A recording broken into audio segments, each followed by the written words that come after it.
A season full of questions for the New England Patriots. Will new CEO Sam Jankovich turn the 1-15 Patriots into winners? Is former Syracuse coach Dick McPherson the man for the job? And can these men raise the Patriots from the ashes? The Indianapolis Colts also face uncertainty. Eric Dickerson is smiling now, but will it last? Or will second-year quarterback Jeff George have to do it all in Indianapolis? NBC Sports presents the National Football League. Today, it's the New England Patriots versus the Indianapolis Colts. Far from a sellout here at the Hoosier Dome. About 55,000 in the 60,000-seat Hoosier Dome. This is Kevin Harlan with Hall of Fame quarterback Joe Namath. The last time the New England Patriots won was right here. But they've lost 14 games since. And the last time the Colts won on opening day, they were called the Baltimore Colts. The Patriots will be receiving the opening kickoff here. They finished the preseason 1-3. Dan Biasucci will be kicking off. Had 14 touchback on kickoffs a season ago, the most since his rookie year. And deep back will be Timpson along with John Vaughn, both possessing great speed, and we are underway in Indianapolis. Timpson at the 5. Breaks one tackle, slides by the 25, and is out near the 27-yard line. That's where the New England Patriots will begin thing, and there's the quarterback, Tommy Hudson. Up front, they've got the All-Pro Armstrong, Crawford making his first start, Chilton the center, Danny Villa at the guard, first-round draft pick Pat Harlow. The quarterback, Tommy Hudson, who beat out Hugh Millen. Russell's been the talk of the Patriot camp at the back. Former Colt, now Patriot Ivy Joe Hunter. Pryor will be more of a focus on offense, and McMurtry fills in for the injured Hartley Dykes. And then they bring in Timpson as a third receiver. This is Russell. And he is stuffed. Tackle made by Tony Siragusa, the nose tackle. Now the defense for the Indianapolis Colts. Donnell Thompson, his 11th year. Siragusa just made the tackle at the nose. Hand the strongest player on this team. Outside linebackers, four-time Pro Bowlers, Chip Banks and Pickett. Inside, there's Matt Jaworski from the Bills. And one of the most underrated linebackers in the game, Jeff Perrott. And the secondary, Good, Daniel Ball, and Taylor. Second down and 9. McMurtry in motion. Hodgson. Broken up beautifully by Michael Ball on a pass intended for Ivy Joe Hunter out of the backfield. Now it is a passing situation for the New England Patriots, and here is how the Colts will counter. They'll bring in A.G. on the line, the rookie, then Grant, Baylor, and Pryor round out the secondary. Tommy Hudson, Joe Namath, what can you tell me about it? Well, he's tough, I know that. One of the main reasons I believe he's starting at quarterback is because he endured that dismal season last year. Down the stretch, the last 6 games, the players looked at Hodgson and saw how he responded to that adversity. And I really believe that's a major reason we see Hodgson with this starting opportunity. He's got 4 receivers. Hodgson does. 3rd and 9 from the zone 28. Good time. The tight end, Cook with the catch, but he'll be shy of a first down. John Baylor makes the Indianapolis stop. And the New England Patriots have got to punt the ball away. The new coach, Dick McPherson, 60 years old, a New England native from Old Town, Maine, taking over after so many successful seasons at Syracuse. Punting will be Brian Wagner. He was picked up. He's played at Chicago and Cleveland and averaged over 51 yards per punt in preseason. And deep back, the All-Pro Clarence Verdun. Opening series, Patriots must punt. Bad punt. Verdun on the fly at the 32. Breaks a couple tackles. He's alive at the 40 and to the 43. Tackle made by Michael Timpson. So now the Indianapolis Colts on the field. Jeff George is the orchestrator of an offense which was last year one of the worst in the league. They begin with Moss at the left tackle. Schultz making his first NFL start. The Pro Bowler Donaldson anchors the line. The versatile Baldinger at right guard. And Kevin Call at 6'7" is a dome unto himself. Jeff George has sold a lot of critics on his play. Dickerson in great shape with a great attitude. Johnson fills in for Bentley. Pat Beach is the tight end. The receivers, Hester and Brooks. From his own 42, George, 1st and 10.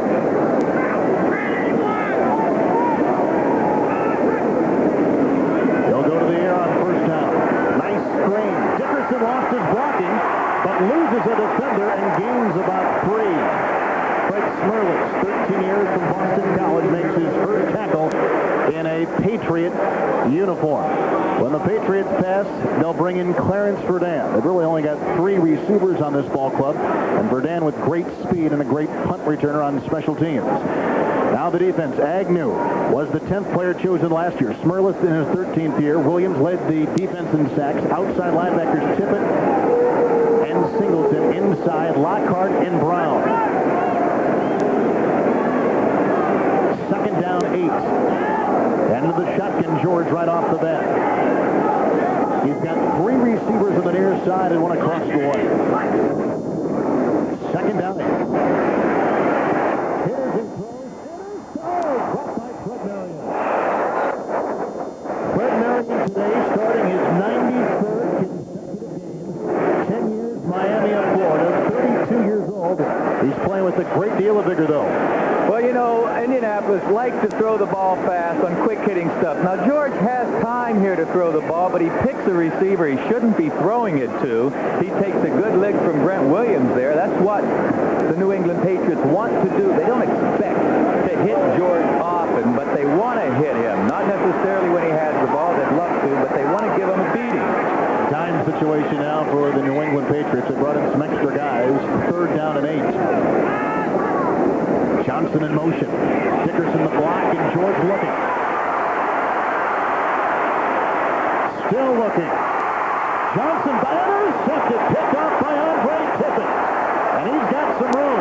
Dickerson finally makes the stop. And a turnover for the Indianapolis Colts. A brilliant play by Andre Tippett. He not only made the interception, he fooled Jeff George. He's in a 3-point stance. Now he's going to back off the line. Watch him drop back into pass coverage. That fooled Jeff George. He didn't know where to go with the ball. He finally comes over here, and Tippett responds. He's in the right place for the tip pass. Excellent defensive play by Andre Tippett. Now I want to tell you something. Maurice Hurst caused that fumble. Just really fine defensive effort. The Colts were 27th in the giveaway takeaway a year ago, and they've been bitten already. 1 series into the NFL season in 91. Hodgson to Russell. He carves out a couple over the left side. John Hand, who weighed 305 a year ago, but has slimmed down to 285 this year. But I don't like, you know, Kevin, what I don't like is that's the 2nd first down in a row the Patriots have stuck the ball up the middle. Now, the weak part of this Patriots offense, in my opinion, is right there in the middle now. You have Crawford at left guard and Shilton at center. They haven't really proven their quality. Villa has played all right at guard, but why run right behind them on a critical first down play? Cook, the tight end, is a receiver. Russell up the middle. And again, he knocks over a pile to the 37-yard line, picking up 4 and left. He's got 3rd down and about 2 to go. Tackle made by Tony Siragusa, 2nd today. Tell me about Russell. Russell's an exceptional back. The folks in New England have seen him play this exhibition season. His desire, his goal is to become a well-rounded back. Now, he knows he can run the football. He doesn't want to be confused as a fullback because he's got speed. But he wants to improve his blocking and his pass catching and become the best football player he can. Make it to the playoffs. That's his goal. 3rd and 2 from the 37. Russell again. And he makes it possibly for a yard to the 36. John Hand once again there on the defensive line for the Indianapolis Colts. Big decision time here. Go for the first down now. First game of the season. I got a feeling he's going to do it. It's 4th and about a yard. I think Coach McPherson is going to go for the first down here. I like this decision. Well, again, there's no place to go but up for the Patriots, huh? Ron Meyer now in his 5th season. Russell and George Adams in the backfield. 2 tight ends. Make it 3. 4th and 1. He's got the first down. Russell takes it over the left side. Finally stopped by Jeff Harrod. But here is a rookie who reported late to camp, who's got to be very pleased with this young rookie. Oh, Coach McPherson's happy that they make this first down, obviously, and he's thrilled with Leonard Russell's progress. Watch how he hits the defender and carries him back. You see that? Russell doesn't get knocked backwards. This man keeps going forward. Everybody blocked right. He went left. First and 10. Best field position via the Tippett interception for New England. Russell, big hole, 30. Almost broke a tackle as he crawled near the 26. Jeff Harrod makes the stop. A running game that we didn't see that much of last year in New England has been obviously enhanced with the addition of Vaughn and this man Russell. And this man, number 77 on the right side of your screen, Pat Harlan, number 1 draft choice. There you see Ivory Joe Hunter, 45, getting a hat on Harrod. But Harrod, you watch number 54 now. He's going to play off this block. They're going to get a hat on him. Look at that. Now watch him get his arm out there and bring him down. Brilliant play by Harrod. It'll be second down and about 3. Cook and Coates both in his tight ends. They block. Russell gets another call. He's down to the 22. Bickett makes his first stop. We have no score. Tippett intercepted a George pass.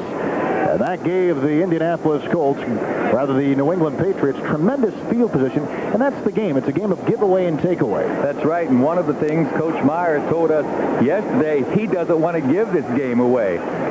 Here we see some scores, some finals we're already in. Close game down in New Orleans. Kansas City pulls one out. Cunningham injured in that Philadelphia game. Dallas wins at Cleveland. 3 Pat Leahy field goals for the Jets. First and 10. From the Colt 23. Hodgson. He's got a receiver. Touchdown, New England. Joe Namath, Marv Cook, the tight end was open. I do see a flag, though, down at about the 27. That was a late flag, boy. I think of roughing the passer is what we're going to get called. Marv Cook. What a tight end, huh? Led all AFC tight ends in receptions a year ago. A blue-collar guy. Roughing the passer, number 51 on the defense. The touchdown is good. The penalty will be assessed on the kickoff. So the Tippett interception gives the Patriots outstanding field position at the 45. Jason Starofsky will be in to attempt the extra point. Hodgson will be holding.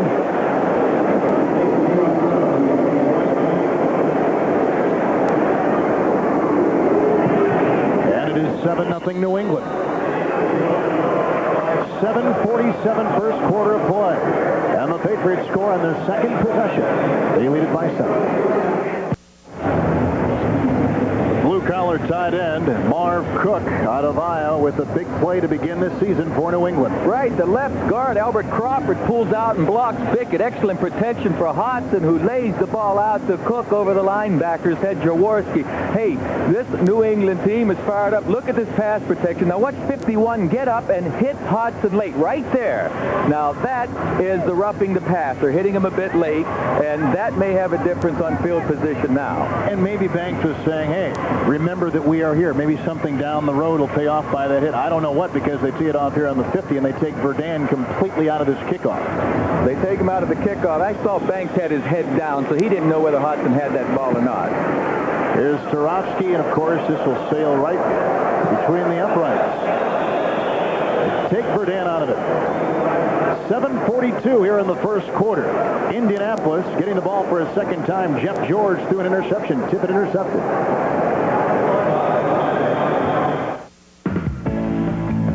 NBC Sports coverage of the National Football League is brought to you by Pontiac and your local Pontiac dealer. We build excitement. By Coors Light, the Silver Bullet is the right beer now. By Xerox Antifreeze Coolant, the temperature never drops below Xerox. And by Napa, because there are no unimportant parts.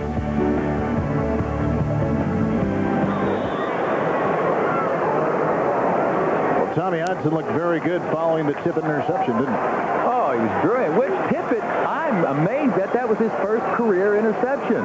It is hard to believe. Jeff George He's had one picked off. He almost had another one picked off. From his 20, first and 10. Dickerson. And he's out to the 22, 23-yard line. Ronnie Lepet makes the stop for the New England Patriots. 7-0 the score here. Andre Tippett, 10 years in the NFL, yet his first career interception. I find that remarkable. Of course, you know he has rushed the passer on passing downs throughout most of his career. He's been such a terror getting back to the passer. He hasn't played a great deal of pass defense in the secondary. Well, they only give Dickerson a yard, and that forces a 2nd and 9 in a shotgun formation for Jeff George. Johnson in motion. The 30. And he is knocked out of play by Jerome Henderson. Did you see Verdun shift into gear? I saw Verdun shift into gear and lead Maurice Hurst coming from the left side of your screen, folks. 83 will flash across there in front of 37. Now Hurst, remember, has been out of training camp. He's in pretty good shape, but you've got to be in your very best shape to keep up with Clarence Verdun, who is the 3rd receiver in a passing situation. He is known more for his 4th all-time mark in punt returns and kickoffs. This gives Jeff George some room to work with now near midfield. Well, he had room before and made a couple of bad decisions. He's got to keep away from making those mistakes. From midfield, 1st and 10. He threw it away. Coverage on Johnson. Everybody else was covered on the play. Tippett and Brown were there. Jeff George has an interesting motion throwing, Joe, but the thing you noticed in watching tapes earlier this week, his footwork. His footwork, he looks a little flustered, too, right now. I can't say that I blame him, but remember, folks, he's still a young quarterback. He's only in his 2nd year. He's getting hit more than he normally gets hit. Usually, these Colts like to throw the ball early, but they're holding it. This is a different game plan than I thought they'd use. Well, you'll notice he threw more touchdowns than interceptions a year ago and is a rookie. That is very, very good. 2nd and 10. Dickerson. He's in the Patriot territory to the 48. Vincent Brown, Mike Washington make the stops for the New England Patriots, who lead 7-0. Washington, 2 years out of Texas A&M.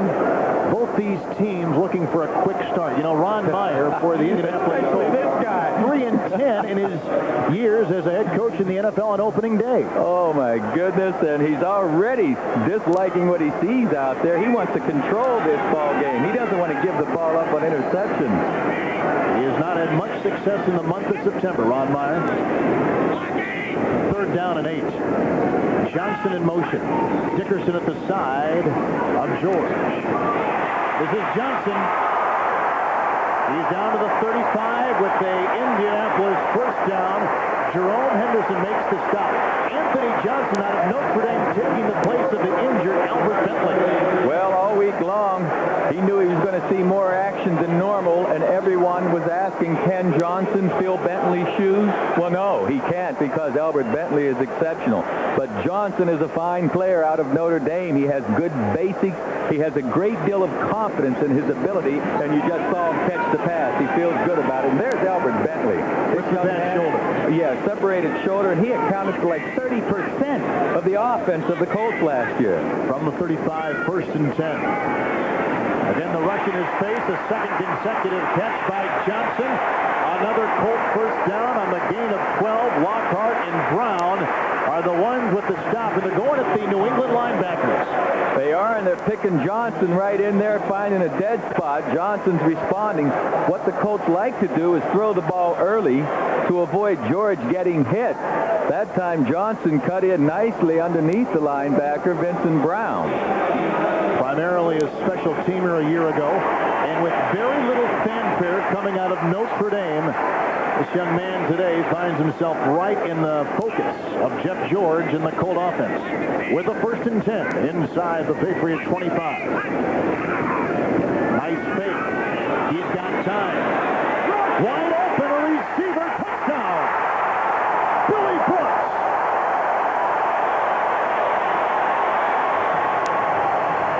He beat Mickey Washington.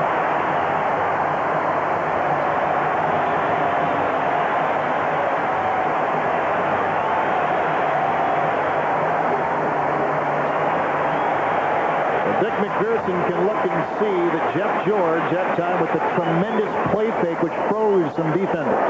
Froze the defenders and moved them all to one side of the field, and then George delivered the ball on target. There's Joe Collier, the defensive coordinator, Joe Collier of the New England Patriots. Folks, simply what happened that time is Mickey Washington got caught up going to the inside, and Brooks beat him back to the corner. That's all that happened. Isuchi can tie it, and he does. In the first quarter, we have 4 minutes remaining. The Colts took their second drive and scored. We're tied at 7. Sure, I'll give it to you after this. 5 touchdowns a year ago, 62 catches. Billy Brooks heard from early in this season. He has. Now watch how the flow, everything goes to the left side of the screen. This is what catches Mickey Washington up.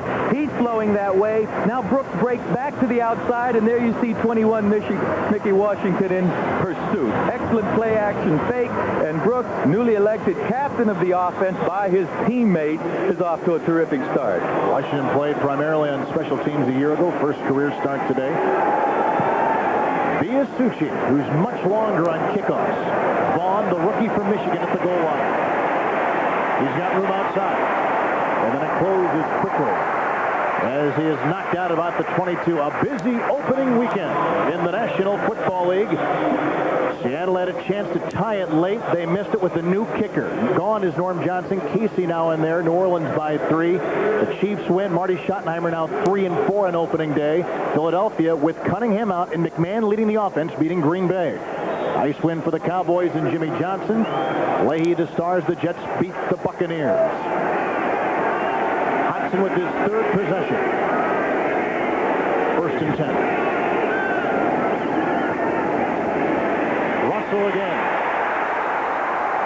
He gets about a yard. Bickett makes the stop, and the strength of the Colt defense, the linebacking core. More scores today, just beginning. Miami and Buffalo. Buffalo beat Miami 2 of the 3 meetings a year ago. Houston has taken an early lead on the Raiders, and Minnesota in Chicago this afternoon. Broncos and Bengals tied. Cincinnati hasn't won in Denver since 1975. Phoenix a nice lead on the Rams. No score. Well, now it is a 3-0 lead.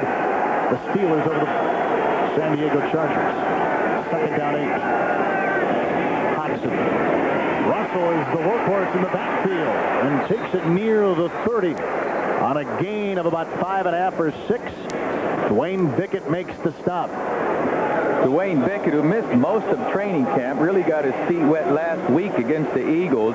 His timing is not quite up to par, he told me, but he feels real good physically right now. He told me yesterday that he needed to get into the action. He'll be on the left side of your screen. There's Pat Harlow, 77, leading through the hole, but there you see Bickett slows down quickly to stop Russell. Russell 9 carries, 31 yards. Cook is a wide receiver. Movement on the line. There go the play. John Hand was moving, also Armstrong on that left side, the All-Pro out of Louisville. A referee today, Stan Kemp. He was a referee in the World League this past spring. WLAF. False start. Number 78. Bruce Armstrong. You see, you don't want anyone to make the mental errors anytime during a game. Now, Bruce Armstrong is the best offensive lineman these Patriots have, one of the best in the league. And I'm a bit surprised to see him backing off the ball that quickly. 3rd and 8. Pryor, Timpson, McMurtry, and the tight end Cook, all wide receivers. Hobson. The quarterback. Russell goes no place on his 10th carry. And the Patriots must punt for the 2nd time in 3 possessions. Bickett has made yet another stop. He's got 4 tackles. He's playing on a new level this year. He's got the arch problem from the preseason, but a little bit more speed. We'd be talking about him with the Derek Thomases and the Lawrence Taylors. Yes, he has been to the Pro Bowl like 5 times, but the thing is, Bickett doesn't have the speed or quickness of Lawrence Taylor or even Pippett, but he has the savvy, the smarts, the determination, and he is just one excellent linebacker. Wagner the punt for a 2nd time. Burdan deep back for Indianapolis. Game tied 7 late first quarter. No rush. A lot of time for Brian Wagner. Burdan looks down, does not signal the fair catch. Here he goes. And there go the special teams for New England. Tony Zachary makes the stop. Both teams have scored. George has thrown an interception. We are late in the first quarter. Welcome back to the Hoosier Dome here in downtown Indianapolis. Kevin Harlan along with Hall of Fame quarterback Joe Namath. Game tied at 7. Any surprises so far? Well, no real surprises. George got off to a rocky start out there. I'm surprised a bit that New England is running the ball behind the middle of their offensive line. That, to me, is the major question mark. I'd think that they'd take it outside more around Harlow or around Armstrong. But right now, the turnovers hurt New England, or rather, excuse me, Indianapolis. I like New England's play up to this point, with the exception of those first down runs. Two young quarterbacks. Hodson, of course, making just his 7th start in the National Football League. And Jeff George is a guy who had more touchdowns than interceptions a year ago. We're about ready to see him here in this series. He's a guy that a lot of people like, and I think he really bought a lot of critics a year ago with his play, especially in the second half. Well, the players, too. You have to see if the man can play. George came in highly touted with a big paycheck, and the rest of his team laid back. They wanted to see how the man could perform. They're convinced now that George is gifted, and he can make the big plays. Third possession.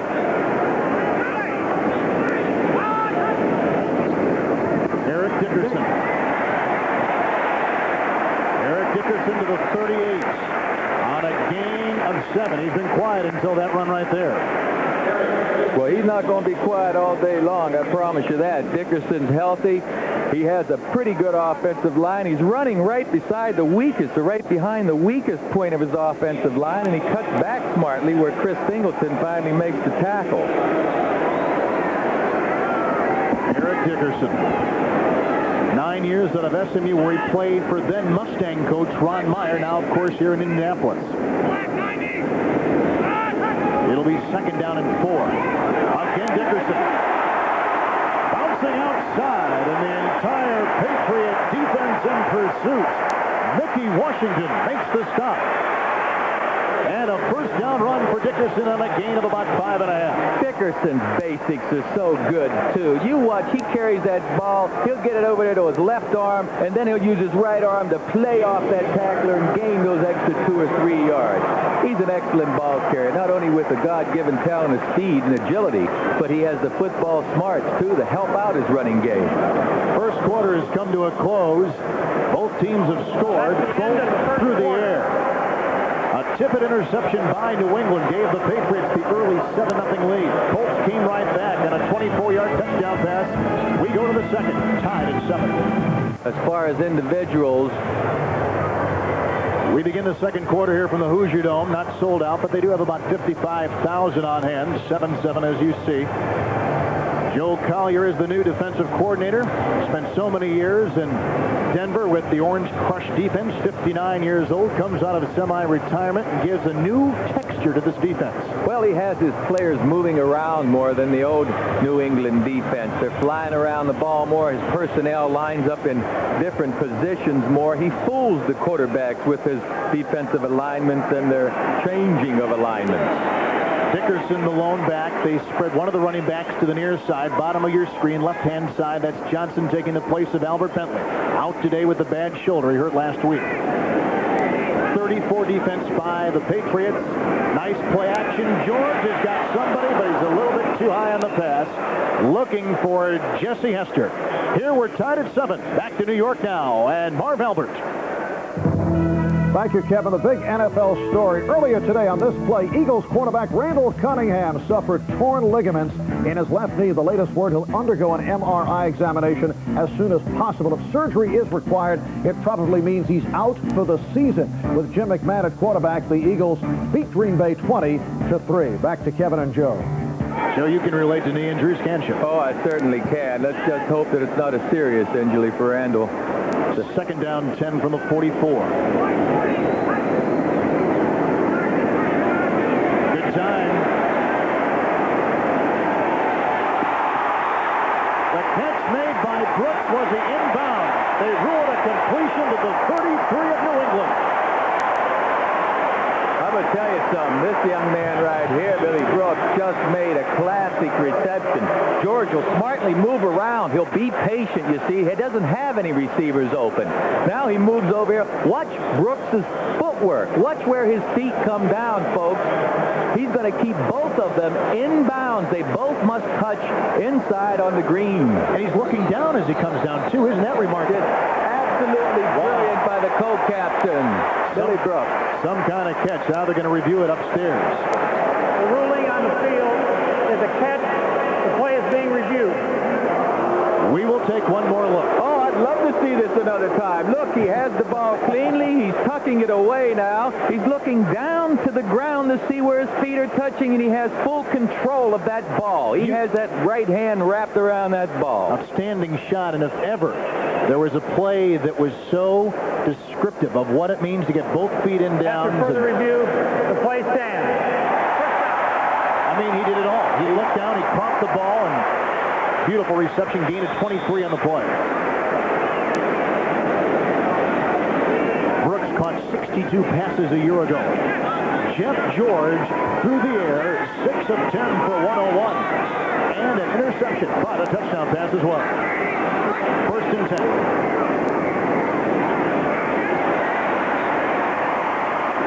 He's got Anthony Johnson for a third time, but a gain of about 3, and a sidearm delivery by George. I don't like the way Jeff George backs off a lot of his passes. Now, you say, all right, forget it, Joe Namath. This guy's a top-notch quarterback. Look how much bread he's making. Fine. Meantime, you've got to follow through as you would swinging a golf club, or you've got to follow through swinging a bat, get to your left side.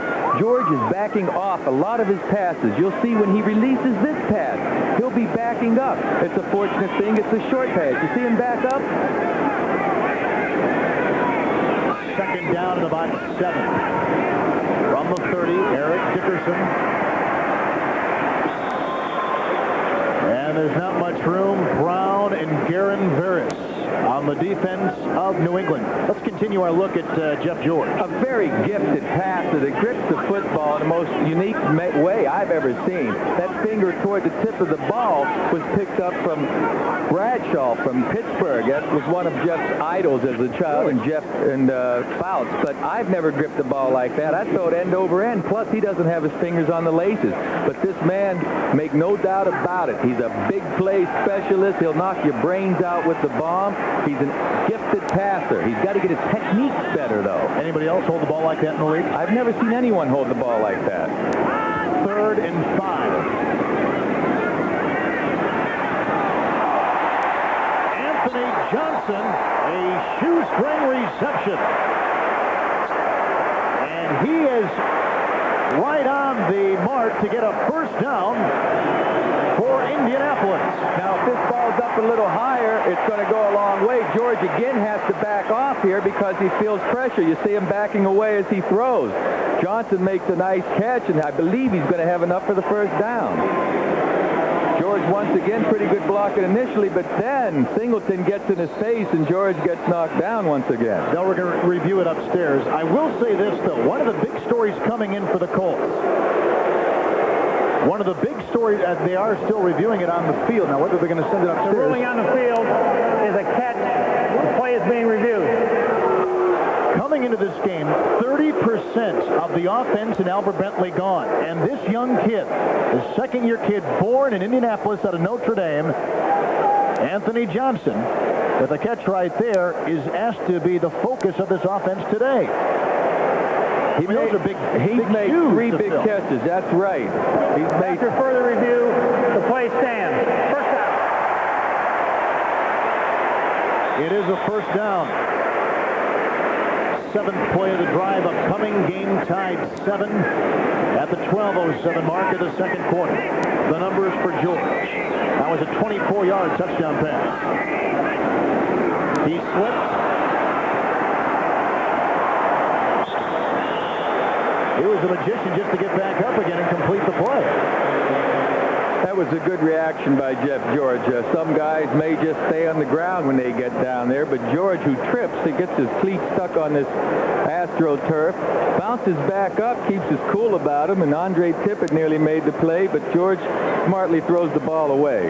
As a second-year quarterback, where does Jeff George, you think, need to take his game to the next level? And reading defenses and audibilizing and throwing? I mean, what do you see, Jeff? I think that he needs to get good play out of the left guard and left tackle. That offensive line will help take his game to the next level. And I think he should pay attention to backing off the ball the way he's passed, and he's gotten away with it a long time. But the blitz on a 2nd and 10, and George goes down. I like the call by Collier.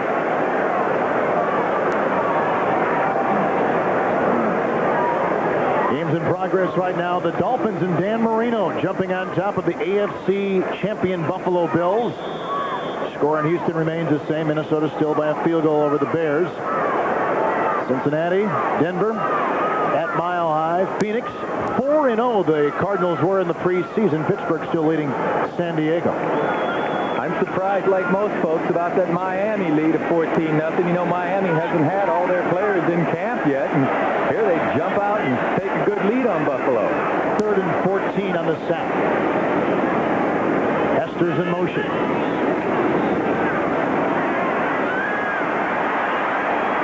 He's looking for Hester.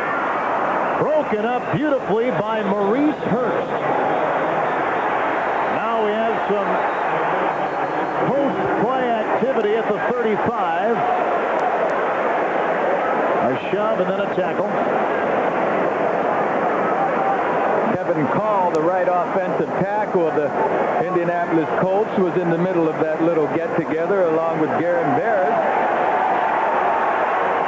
We talked with Kevin Call yesterday.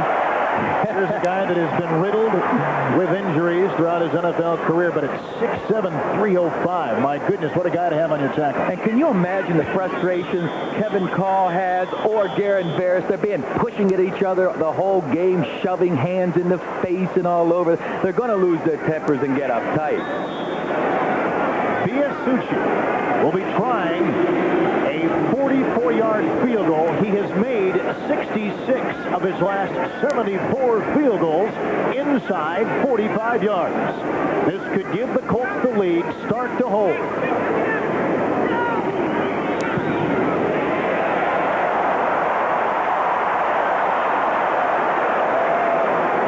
remains 7. There's old Dick McPherson on the sidelines.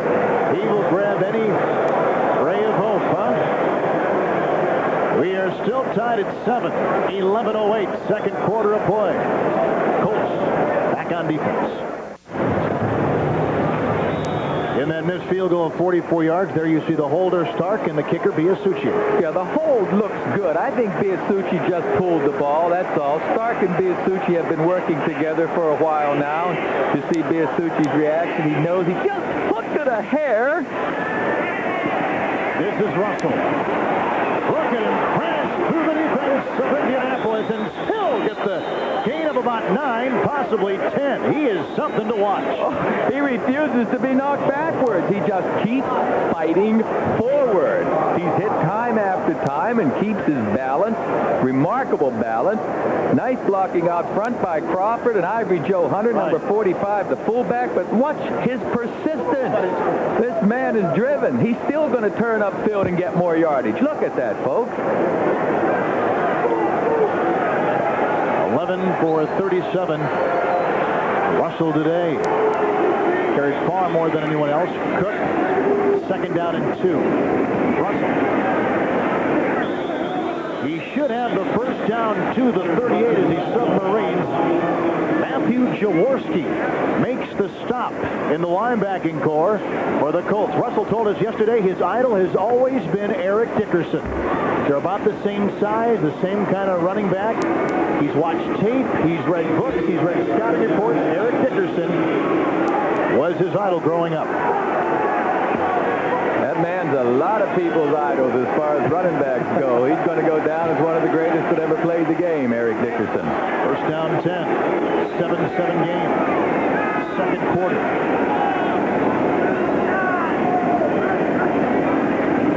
Russell.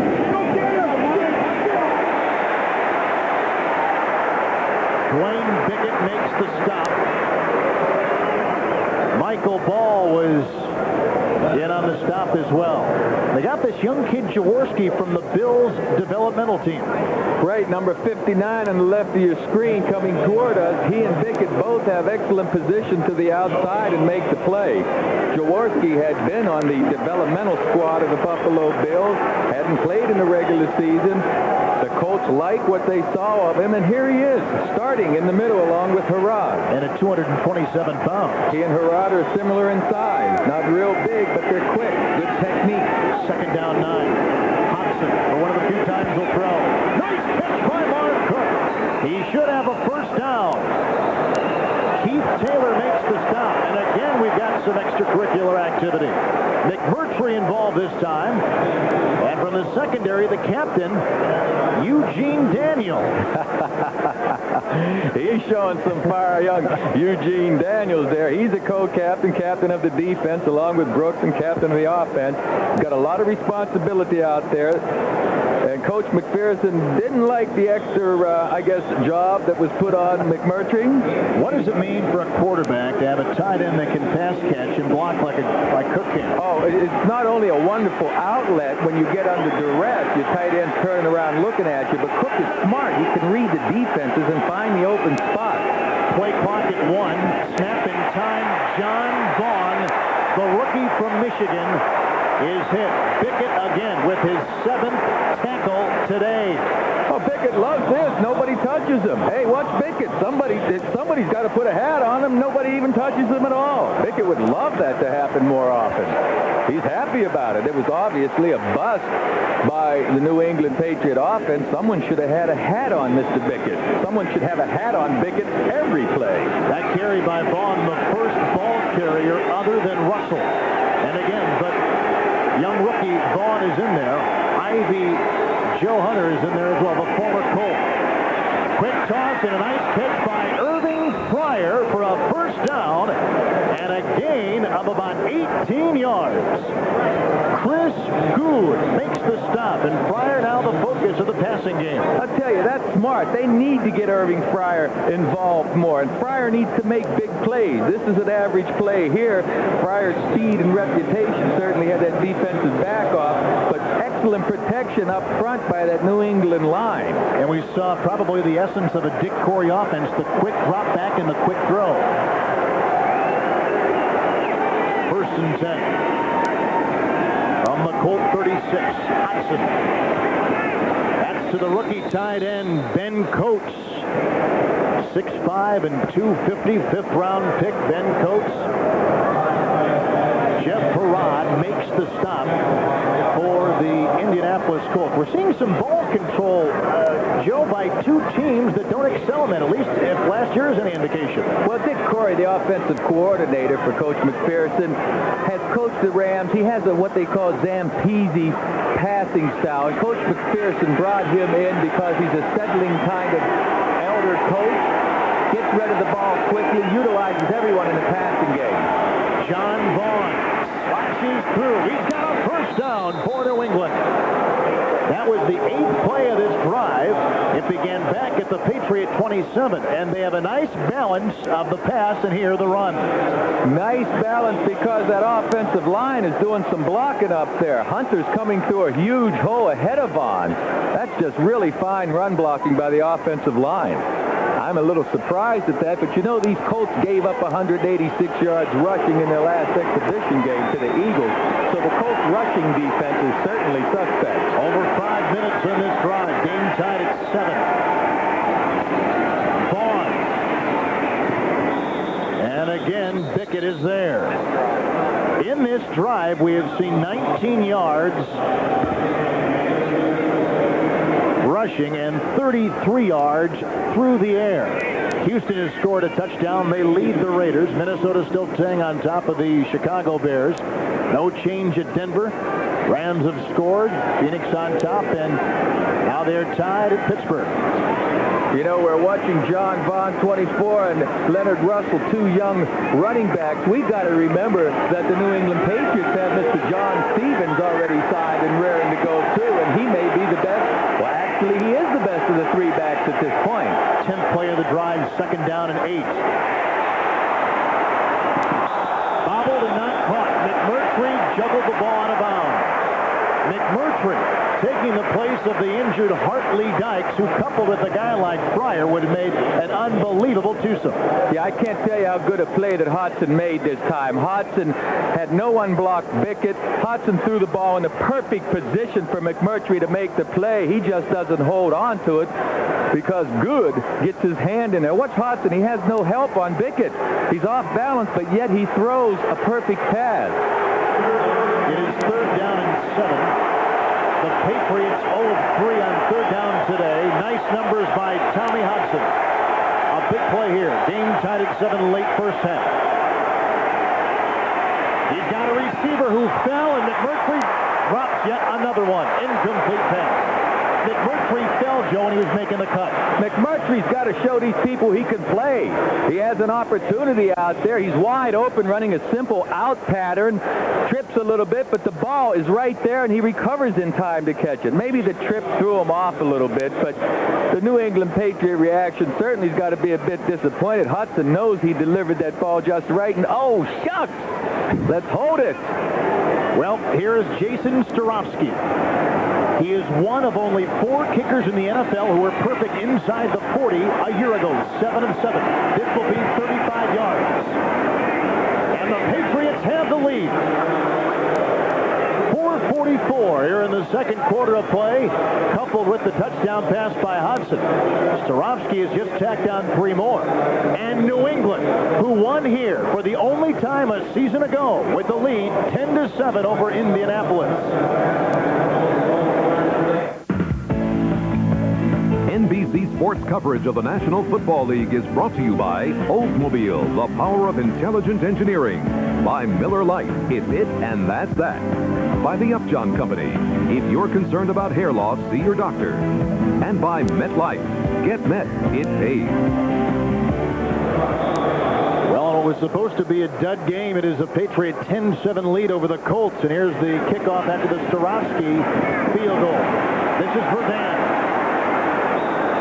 Shy of the 20, down at about the 18-yard line. 4:36 here in the 2nd. New England leads 10-7.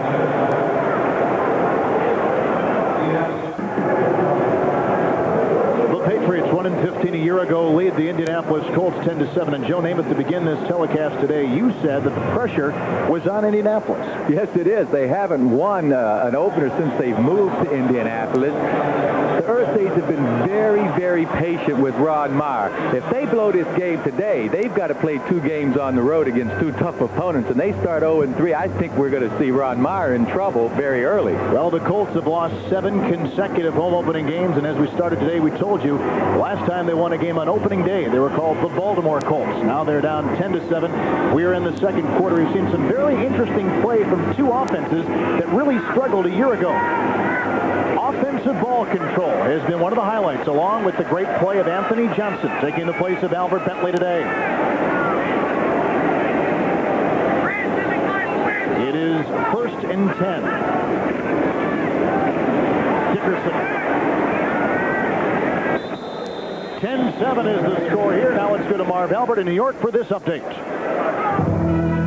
All right, Kevin, something Joe can relate to. A rough day for quarterbacks on this play. Dave Craig of Seattle suffering a broken right thumb in the game against the Saints. According to the Seahawks, he'll be out 8 weeks. Jeff Kemp finished up for Craig. Seattle lost to New Orleans by the score of 27-24. Kevin? Thank you, Marv. That injury at the Superdome, another injury here. Kevin Call, an injury-riddled tackle, and 6'7", 305 is down. Well, let's see if we can get a view of what happened to Kevin Call. He's on the ground now. There's Bubba Paris, who was just picked up. He was released by the San Francisco 49ers. Been to the Super Bowl 3 times. He's a good leader. The players like him, but he's a little bit rusty. Bubba Paris still can pass protect very well, but he doesn't pull and lead block as well as you'd like. Kevin Call started the first 8 games last year, then had a shoulder injury. Year before, a knee injury. The year before that, a foot injury. And the year before that, a bad back. So he has had all kinds of problems. The 71, left center of your screen, you see someone's falling into his leg right here. My goodness, his right leg gets crushed. Oh, man. Well, these guys have good flexibility. Let's hope that it just stretched a little bit and Mr. Call will be back. Let me ask you about Bubba Paris, let go by San Francisco. I'll tell you about Bubba Paris and the rest of these Colts right now. They have one backup lineman left out there. If they get another offensive lineman injured, the Colts are in trouble. Bubba has brought a new feeling, though, to this team. Coming from a championship ball club like San Francisco, his impact, even though he has not played it down, has been immediate.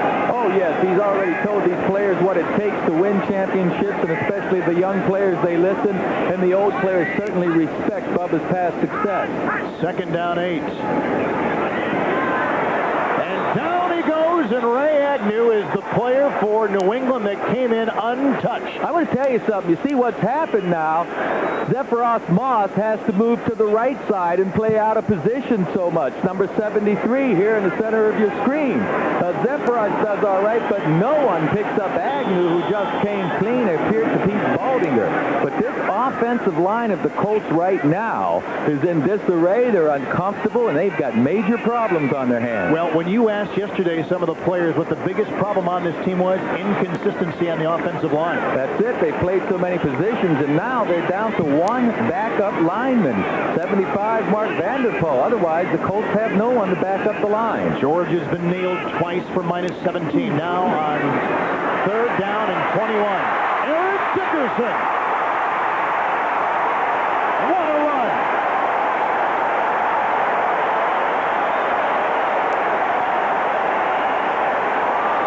Running behind Zephyros Moss on the right side of the line, number 73 does a pretty good job of turning out his man and occupying him, and then the speed of Dickerson and the agility is what picks up the rest of this, and he may have picked up that 21 yards for the first down.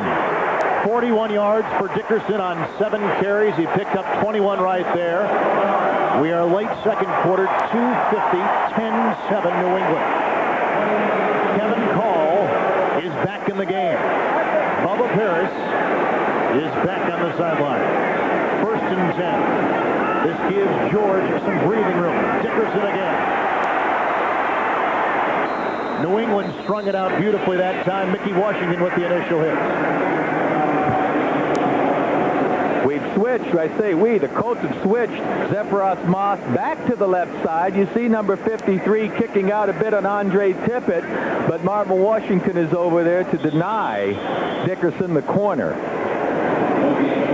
You can bet that Zephyros Moss, number 73, is happy to be back at home. He has a tough enough time as it is trying to block over there on the left side, let alone to have to change positions again. He was obtained for the Dallas Cowboys in a trade. Started every game last year, but he looks over his shoulder and sees someone bigger than he in Bubba Paris. Paris will probably start by midseason. Hester in motion, 2nd down 10. Hester with the catch. And the ball charged free, and I think New England's got it. He stole the ball.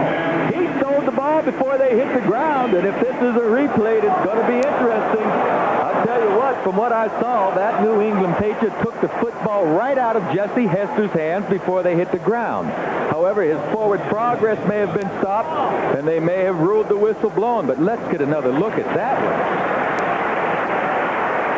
They're right now calling it a catch and a Indianapolis possession. 2-minute warning. On the right side of the screen, you'll see Hester catch it now. If we go on, we're going to see the ball stripped out of Hester's hands, possibly by Mickey Washington. Right there, Washington has the ball. Hodgson and George have thrown touchdown passes, and a surprise here in Indianapolis as we head toward halftime. Down by 3, George inside his 40 with the 1st and 10. 2-minute warning. First half. Deflected, and Verdan cannot get it on the ricochet. Incomplete pass. Jeff George has had 1 pass intercepted Another one almost picked off, and we almost saw a third right there. Well, I'll tell you, the last play is the one that has me a little flustered. Mickey Washington actually takes the ball out of Jesse Hester's hands, folks. You watch 21, he's going to have possession of this ball on his chest. Hester's still up. Who has the ball? Now, you tell me who has that football. The tie goes down. Forget that's not a tie. I'll tell you, the Colts got away with something that time. Second down, 10. Be alert now, please. 1:55, first half. George floods the left side, which leaves open Anthony Johnson. And he is a yard shy of a first down. Mickey Washington, who the Colts have been picking on most of this game, in his first NFL start, again is the target of George. That's right, and Washington did a good job that time trying to take something out of Billy Brooks as he left his line of scrimmage and then coming back to make the play. I'll tell you, Hurst was the one that was beaten earlier by Verdun. Mickey Washington has been doing a pretty good job. Third down in the length of the football. Wingback is Johnson, Dickerson by himself. And George with the keeper. And the Indianapolis first down. You know, Joe, coming into this game out of last year, the Colts had run the ball 38% of the time, and 62% of the time they passed the ball. The same holds true today.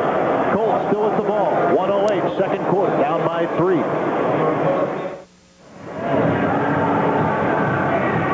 Singleton held out to the first week of a year ago as the #1 pick out of Arizona.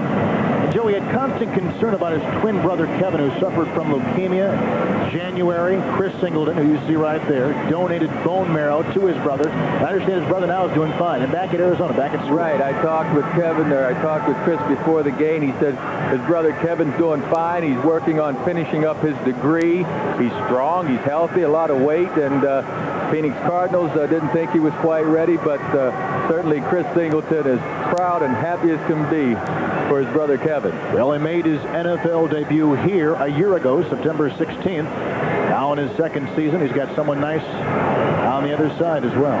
You know, folks, Mickey Washington wasn't awarded that ball that I talked about so much because it was ruled that Jesse Hester's forward progress had been stopped. This is the ninth play of the drive.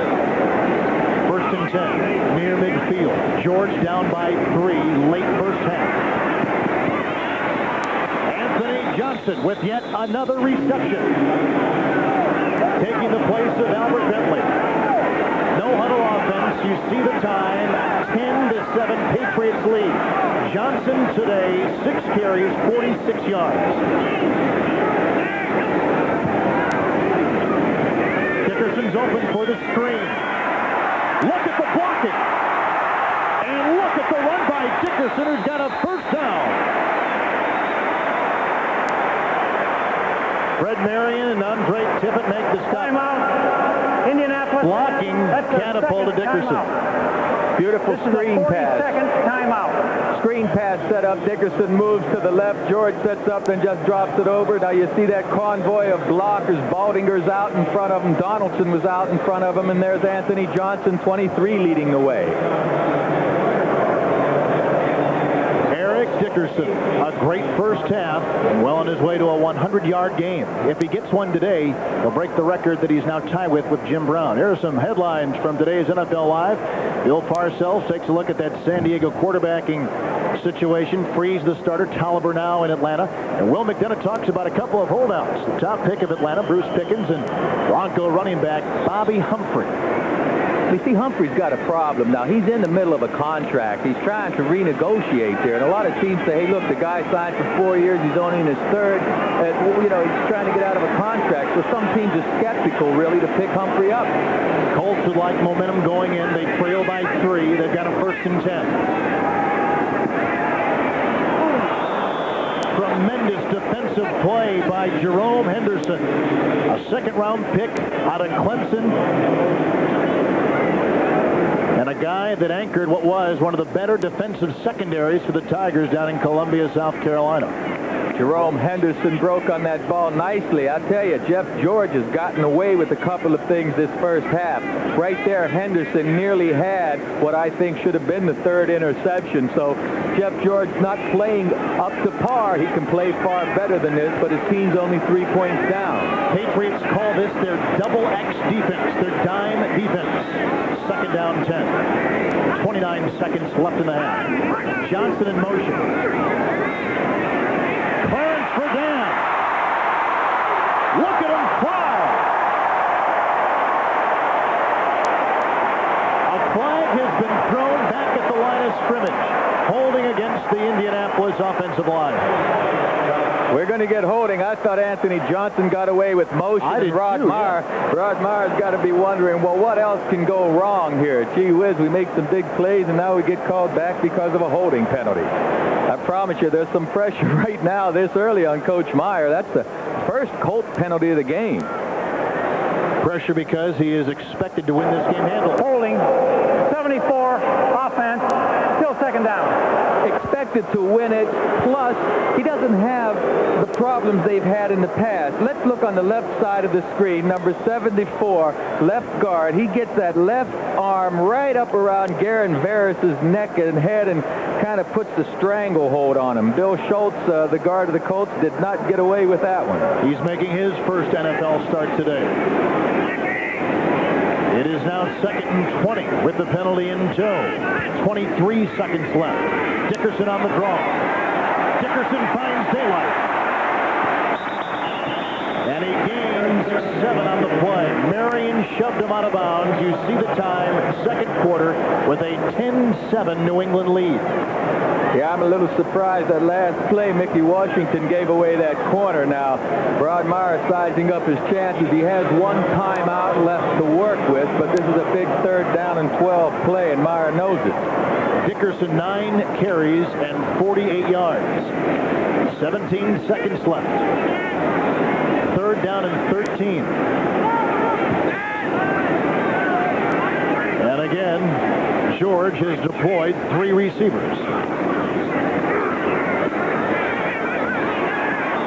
Anthony Johnson will pick up about 6 on that play. David Howard makes the stop, and another timeout assessed. Timeout, Indianapolis. That's their last timeout. This is a 40-second timeout. And that is the time you see in the bottom right-hand portion of your screen remaining here in the second quarter. It has been a game with ball control by both teams, which I think has been about as big a surprise, Joe, as we could have expected. I agree. Right now, they're going to ask Dean Biasucci to reach about his limit. This is going to be a 52-yard field goal if they're kicking from the 35-yard line. It's going to add up to 52 yards. And, of course, Biasucci missed his first one by hooking it. His long, Joe, his career long, 55 yards. He is the most accurate field goal kicker in Colt history. Well, he's going to be trying one now from 52 and short change. And there isn't any wind behind him to help out either. He had 2 50-plus yard field goal attempts in preseason and missed them both. From this distance, he is 13 of 31. This will be 52 yards. And a chance to tie it at halftime for the Colts.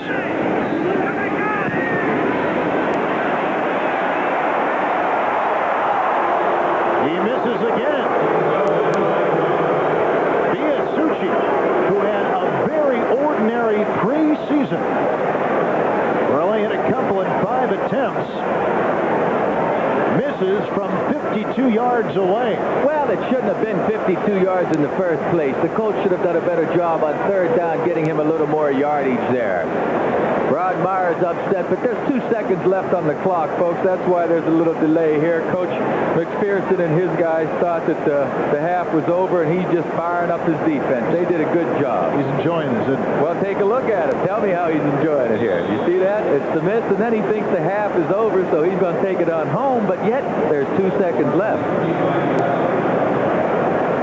So Hodgson will drop to a knee, and this will close out the first half, with the Patriots on top 10-7 over the Indianapolis Colts.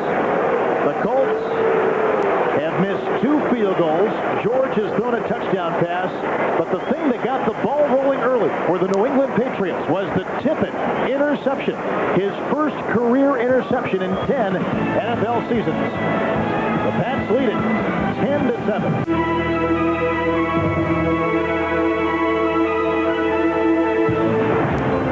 We are at halftime. Welcome back to our New York studios. Marv Albert with Will McDonough and Bill Parcells. And the AFC's big game of the day at Rich Stadium in Buffalo. Miami in front of Buffalo by the score of 14-7 at halftime. Don Shula going for career win number 299, trying to snap a 5-game losing streak at Rich Stadium. How about this? The flea flicker. Mark Cade pitching it back to Dan Marino, underthrowing it, but Clayton coming back to make the catch, beating the fallen defender Kirby Jackson for a 43-yard score, 7-0 Miami. Now second quarter, Kelly looking for a receiver in the end zone, intercepted by Lewis Oliver, and he returns to the Miami 35-yard line. By Kelly. Later on, second quarter, first and goal on the Buffalo 3, and Higgs jumping over into the end zone for the 3-yard touchdown. A lot of folks probably surprised about this halftime score. It was thought to be a blowout for Buffalo over Miami, and Dan Marino had the bad preseason. Well, they've got good balance this time. Higgs 80 yards rushing. I don't think anyone expected that without Sammy Smith. But it's not the running game so much. It's Coach Shula's elected to go right at Buffalo. They've got good speed on defense, but you go right at them, they're not quite physical enough. And that's something you can certainly relate to as a man who went right at Buffalo in the Super Bowl. Well, we certainly tried to, but, you know, they're doing a good job with not a power back. Any surprise to you? Well, no. Very surprising because I thought Buffalo was going to kill them. Okay, but here's what I think we're starting to see with Buffalo a little bit. If you go back to the end of last year and right now, if you get out in front of them, okay, and you can run the ball, you can dictate what happens, okay? If you get away from, you get behind them, like they jump on everybody, like they did with the Raiders, right? All they have to do is play pass defense because, you know, they're so far ahead. When you get them to play against the run, you can keep in the ball game with them, and you have a chance to beat them. All right, let's get back to the scoreboard. A rundown starting with the game at the Astrodome. Houston leading the L.A. Raiders 16-7 in the second quarter. Also in the second, now we're told halftime, at Soldier Field in Chicago. It's Chicago 7, Minnesota 3. Harbaugh and a 37-yard touchdown pass to Waddle for the Chicago lead. In Denver, John Elway has thrown 3 touchdowns, and Denver over Cincinnati 28-7 at the half. Three River Stadium in Pittsburgh. Halftime, it is Pittsburgh over San Diego by the score of 10-3. Out in Anaheim in the second quarter. Now, Phoenix 4-0, big surprise in preseason, off to the fast start, and they are leading the L.A. Rams by the score of 21-7. That is in the second quarter. At the Hoosier Dome in the second, New England in front of Indianapolis by the count of 10-7. Final scores in the early games. New Orleans knocks off Seattle 27-24. In that game, Seattle quarterback Dave Craig suffered a broken thumb. The early word is he could be out 8 weeks. Last-second field goal missed by the rookie John Casey from 37 yards away. At Arrowhead in Kansas City, it was Kansas City over Atlanta by the score of 14-3. Falcons with 6 turnovers. Chris Miller intercepted 4 times. In Green Bay, Philadelphia defeats Green Bay 20-3 behind Jim McMahon, who took over for the injured Randall Cunningham, who suffered left knee ligaments. A tear of the left knee, took a hard hit, and it's possible he could be out for the season. Bill, obviously a devastating blow to the Eagles. I think devastation is the exact word, Marv.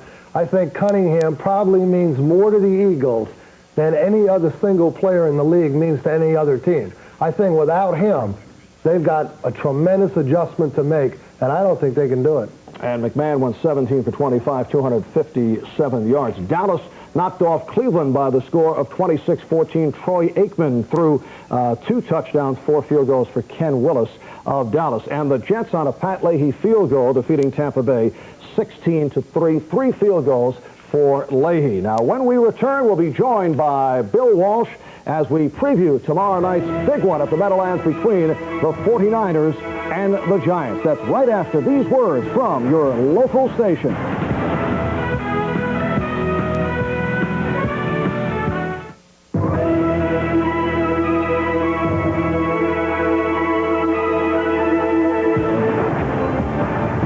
Welcome back to our NFL Live studio. Now, the most anticipated game of this opening weekend will take place at Giant Stadium in the New Jersey Meadowlands tomorrow night. A matchup of the defending Super Bowl champion Giants and the San Francisco 49ers, a rivalry that has developed into the most compelling in the NFL.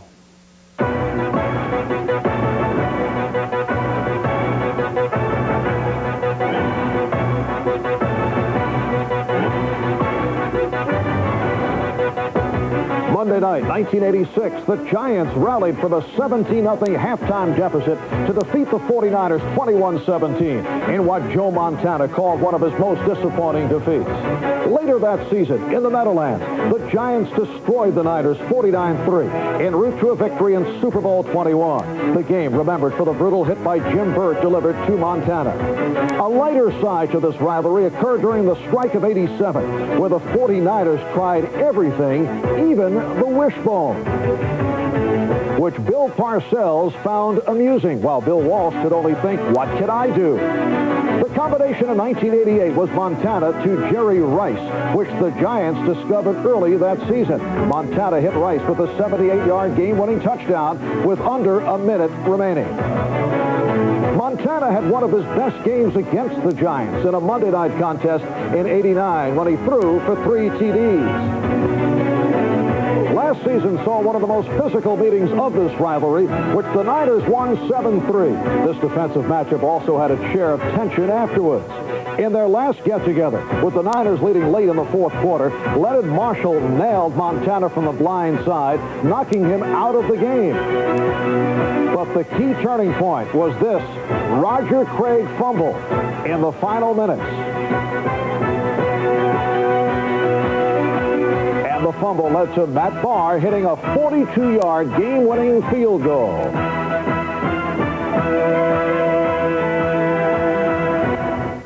And from Buffalo, we are joined by the former head coach of the San Francisco 49ers, Bill Walsh. Now, Bill, for the first time in 10 years, Joe Montana will not be the starting quarterback for your old ball club. Steve Young will be there. How will the players respond to Steve Young as the #1 guy?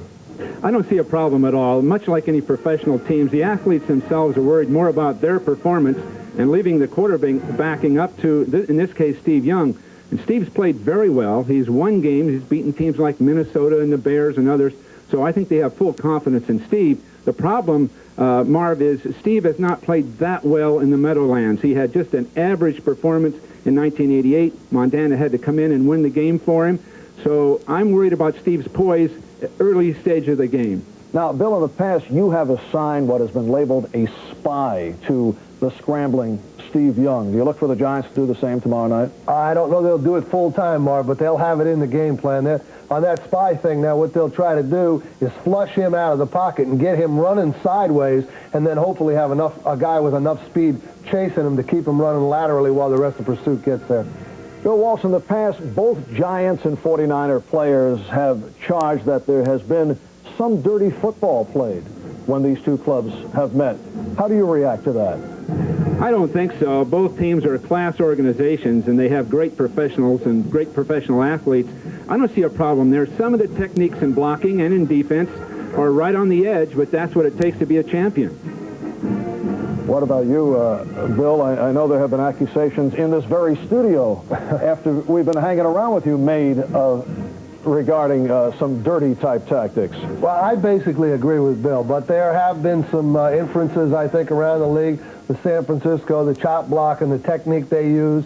But I think people have learned to live with it, and I don't think there's any intentional dirty play on the part of either team. All right, Bill, thank you very much. Marv, just 1 minute. I'm really proud of Bill Parcells, and none of those four-letter words, they would be tacky in a studio like that. On that note, we'll say that NFL Live halftime activities will continue in a moment.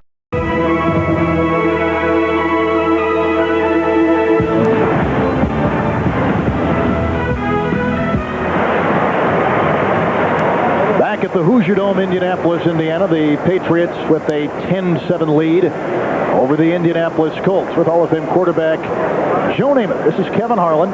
This has been a game which I think has surprised many people because of the ball control, and probably most because we find the Patriots on top at halftime. True. I've felt all along, this is a different team. This is a new year, new faces with New England. Let's give them a chance.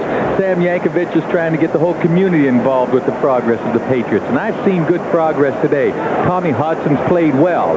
His offensive line has been doing some good things, opening holes for Russell as well as Vaughn. So the Patriots offense is fine, and the defense, to me, they're coming right at him the way they finished that Giant game last week, the exhibition game. The defense is hanging in there and giving Jeff George some problems. I was going to say, Jeff George has struggled. He looks very shaky back there, much more so than Hobson. Yeah, George got away with 2 interceptions. I mean, he should have 3 interceptions. He has the one, of course, Andre Tippett's first career interception, which is amazing to me still. But George isn't playing up to par. You've got to give the defense, Joe Collier, some credit for confusing Jeff George. Here's Verdun getting the high boot at the 15. Runs into his own blocker, escapes a Patriot. He's by the 30. And Verdun has been a quiet story because Turovsky has been kicking high.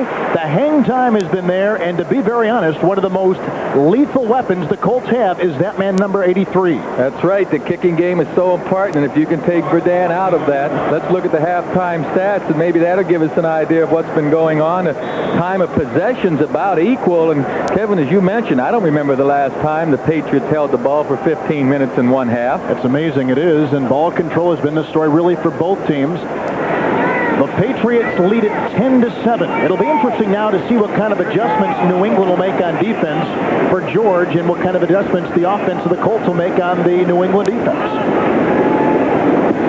1st and 10. Here's Brooks in the flat and a gain of 8. Hit by Mickey Washington. Well, that's one adjustment the Colt offense ought to do. Get that ball out to Billy Brooks more often. Brooks is a premier receiver, and of course, Mickey Washington's trying to cover him, and there's not a guy out there that's going to cover Brooks one-on-one for any length of time. If George is given decent pass protection, he's going to be able to get it to Brooks. Brooks from Boston University. He's got 3 catches today. He was 10th in AFC receiving a year ago. 2nd down 2. 34 defense by New England. Dickerson. The tight end, Pat Beach, carried the defensive linebackers just long enough so Dickerson could make his cut and get the first. Dickerson did a good job of finding what hole was there because Andre Tippett really did play it well. On the left side of your screen, you see number 56, Agnew 92. There's Tippett 56. Pat Beach is staying on Tippett, though. Tippett couldn't get off that block quick enough to make the play. So Pat Beach did a fine job of blocking one of the premier linebackers in the league. And Dickerson is having a good day, averaging over 4 yards a carry. Colts had it 4 times in the first half. Interception, touchdown pass, and 2 missed field goals. 3rd play of the drive. 1st and 10 for Jeff George.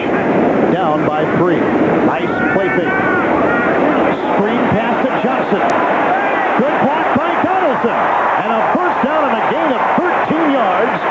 Again, they go to Mickey Washington's right quarterback side, but Donaldson was a tremendous escort on the sideline. True, and Ron Meyer's offense had the right play on versus that defense. Andre Tippett will be down in a 3-point stance on the right, and he's going to rush right to the inside. Now the outside is wide open out there. Donaldson, 53, is leading the way on Washington. There's no way. And Baldinger is keeping Chris Singleton occupied. That's just a fine, fine offensive play. Inside the Patriot 47. Johnson, 8 catches, 67 yards. He has never carried the ball on a handoff in the NFL, but he's been a very deadly receiver today. Nice play action. Dickerson, the recipient of the George pass. Nice move. He's got a blocker. That's Johnson. Eric Dickerson, big game.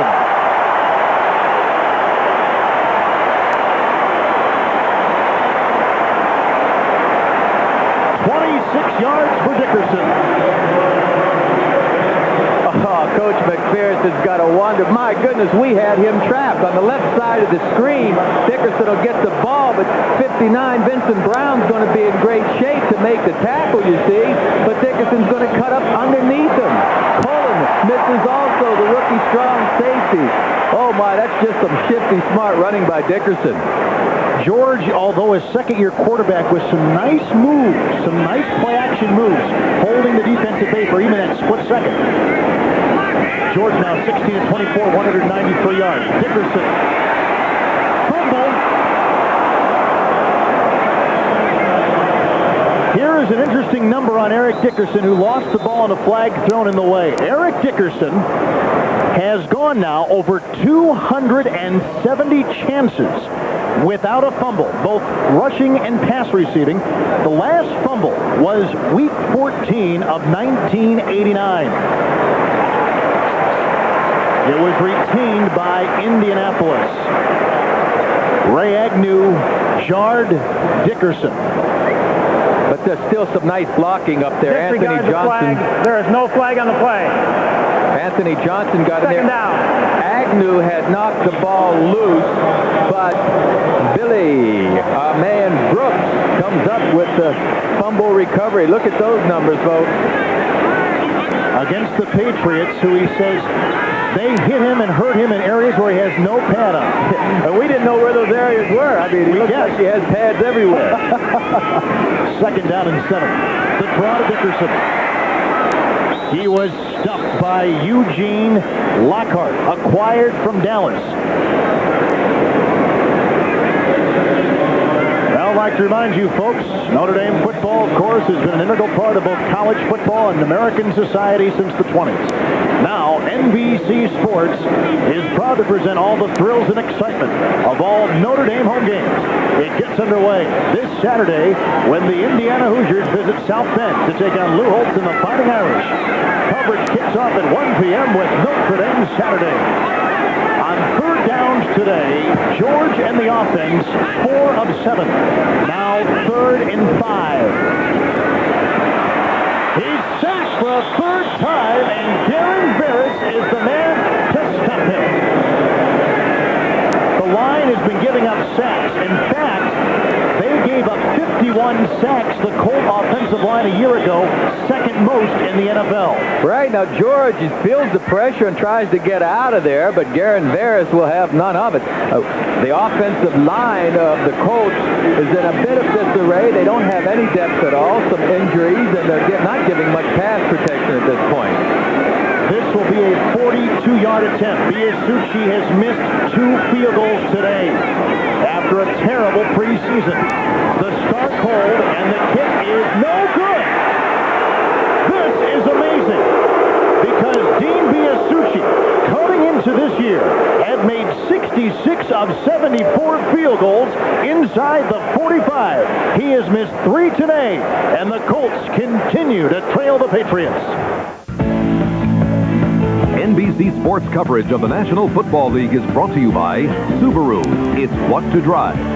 By cold filtered Keystone and Keystone Light. Bottled beer taste in a can. Wouldn't that be great? By durable weather beater paint, only at Sears, the home of America's craftsmen. And by Castrol, engineered for today's smaller cars.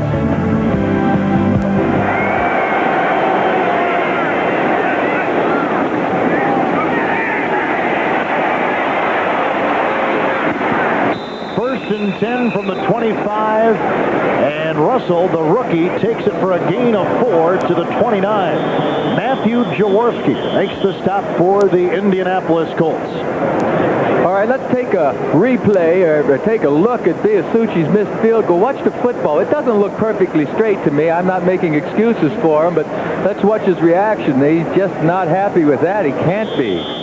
Of course, you get Coach McPherson. He's watching this thing. What's going to happen, Coach? Huh? How does it feel?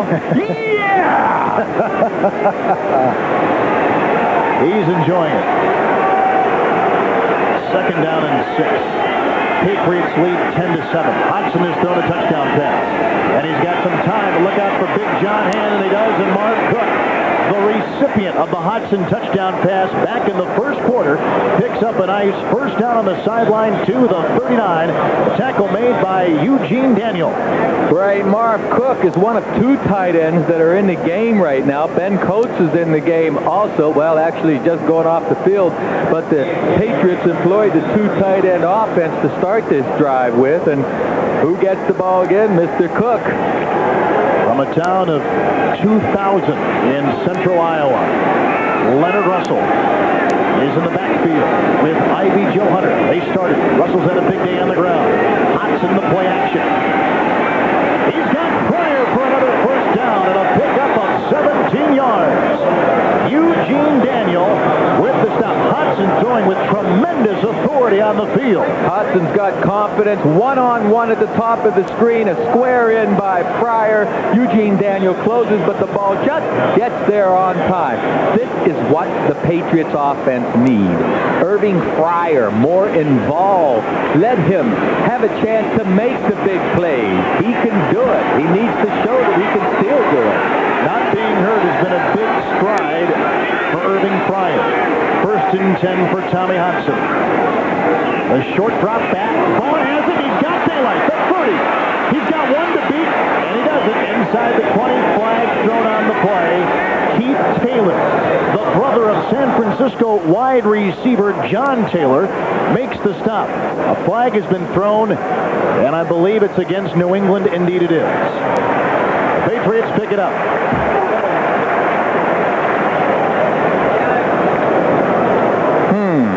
That's tough. Yes, that was a beautiful play to Vaughn. My goodness. Yes, Vaughn may have been the culprit, too. They split him out wide, and Taylor's one-on-one. Let's see if we can see any linemen move. No, I think the penalty was on the outside, maybe even on Vaughn. Illegal formation. Not enough men on the line. On the offense. Repeat first down. Well, folks, I'll tell you what that means. You must have at least 7 men on the line of scrimmage. That is a basic rule. You're allowed to put 10 up there if you want, 9 up there on the line, but you must have at least 7 on the line, and Vaughn was not up on the line of scrimmage that time. First and 15 with a 10-7 New England lead. Hodson with his 7th career NFL start.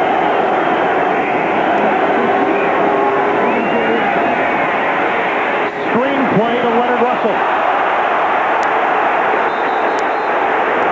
Makes the stop.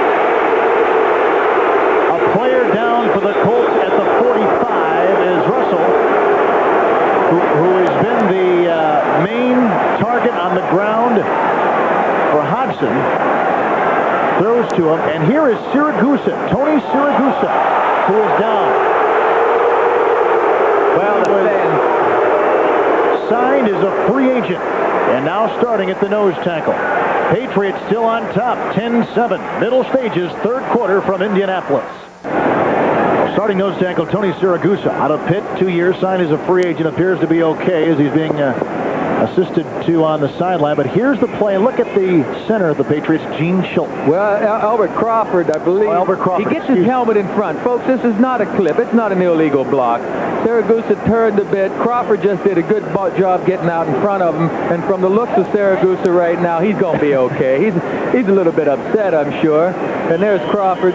Did a pretty good job getting out there on protection. But these fans here in the Hoosier Dome still do not like not getting a flag on that play because it was very close to a cliff. Hodson has thrown a touchdown. Indianapolis has missed 3, count them, 3 field goals. Hodson second down and 9. He scans. He finds old reliable Marv Cook. Michael Ball makes the stop. Cook shy of a first down by about 4 yards. But this guy is something else to watch. He really is. Let's go around football. Final today. Seattle had a chance to tie it late, but they don't. And the Saints come up a winner. Kansas City in a hard-fought game with the Falcons. Randall Cunningham out, at least for the next couple games. McMahon took his place in the Philadelphia victory. Dallas are winning Cleveland. And the Jets get 3 field goals from Leahy. More later. Marv Cook, 5 receptions, 54 yards. 3rd and 4. Cook for the first down. His 6th receptions, and Joe, that's the first 3rd down conversion completed by Hodson. And Cook seems to be active in there. We have some more scores. Miami, of course, is still holding on with that lead, and I'm a little surprised at Houston handling the Raiders the way they are right now. And it was a touchdown pass to Waddle for Chicago that put them ahead of Minnesota. Elway is thrown for 2 TDs, run one in for the nice lead for Denver. Phoenix building on their lead. And San Diego trailing Pittsburgh. Colts down 10-7. Another long, lengthy drive by New England. And Hodgson calls time. There was only 7 seconds left on the play clock. Timeout. And we will take a break. 5:46 in the third. And the Patriots holding on.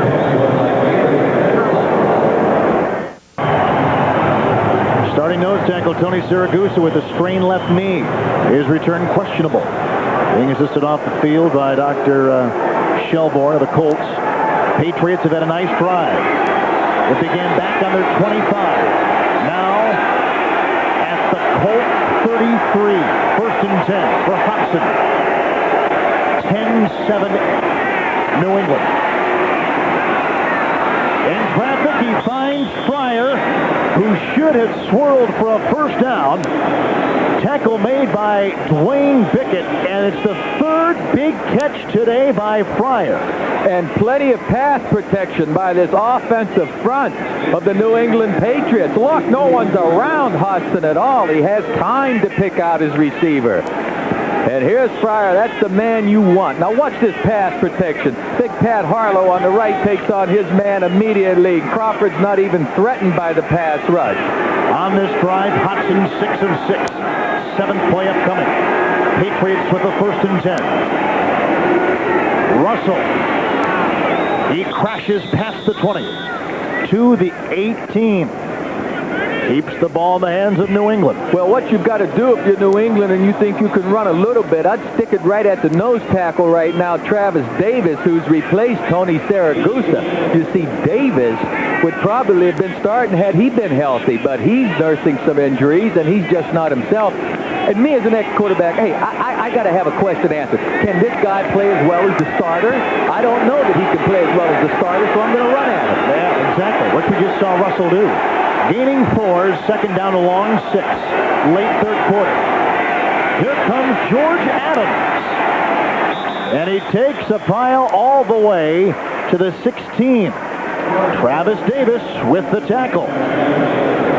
Let's take a look at Travis Davis out here. A nose tackle. Gene Chilton tries to get position on him, but Travis fights him off and moves over there to make the tackle. Now Chilton, the center for New England, has to prove himself. Davis right now just beat him. He just played him off and slid over there. Chilton needs to stay on his block longer. It is 3rd down and 5. Big play for the Colt defense. Hodgson. Down he goes.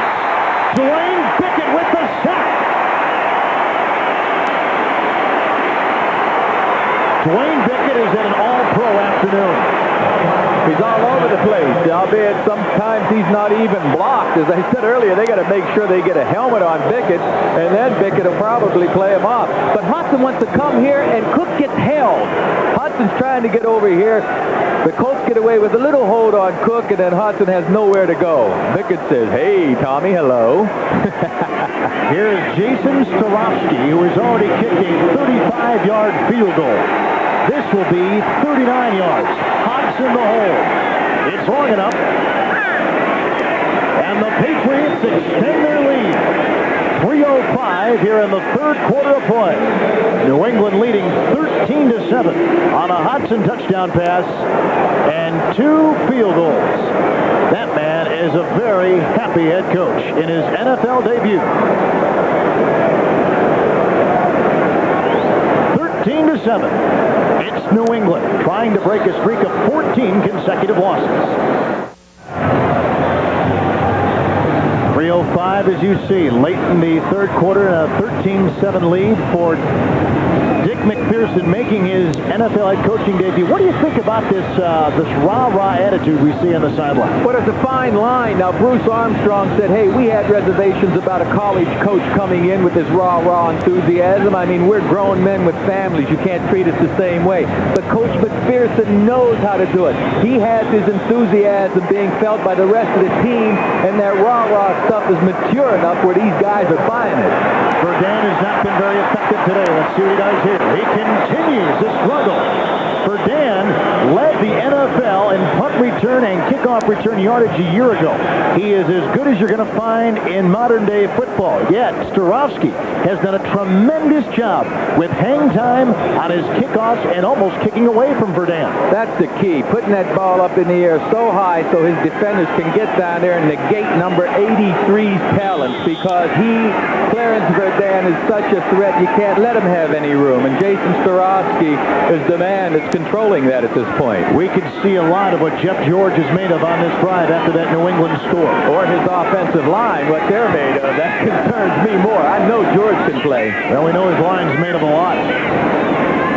1st and 10 for George. And he'll throw on 1st down.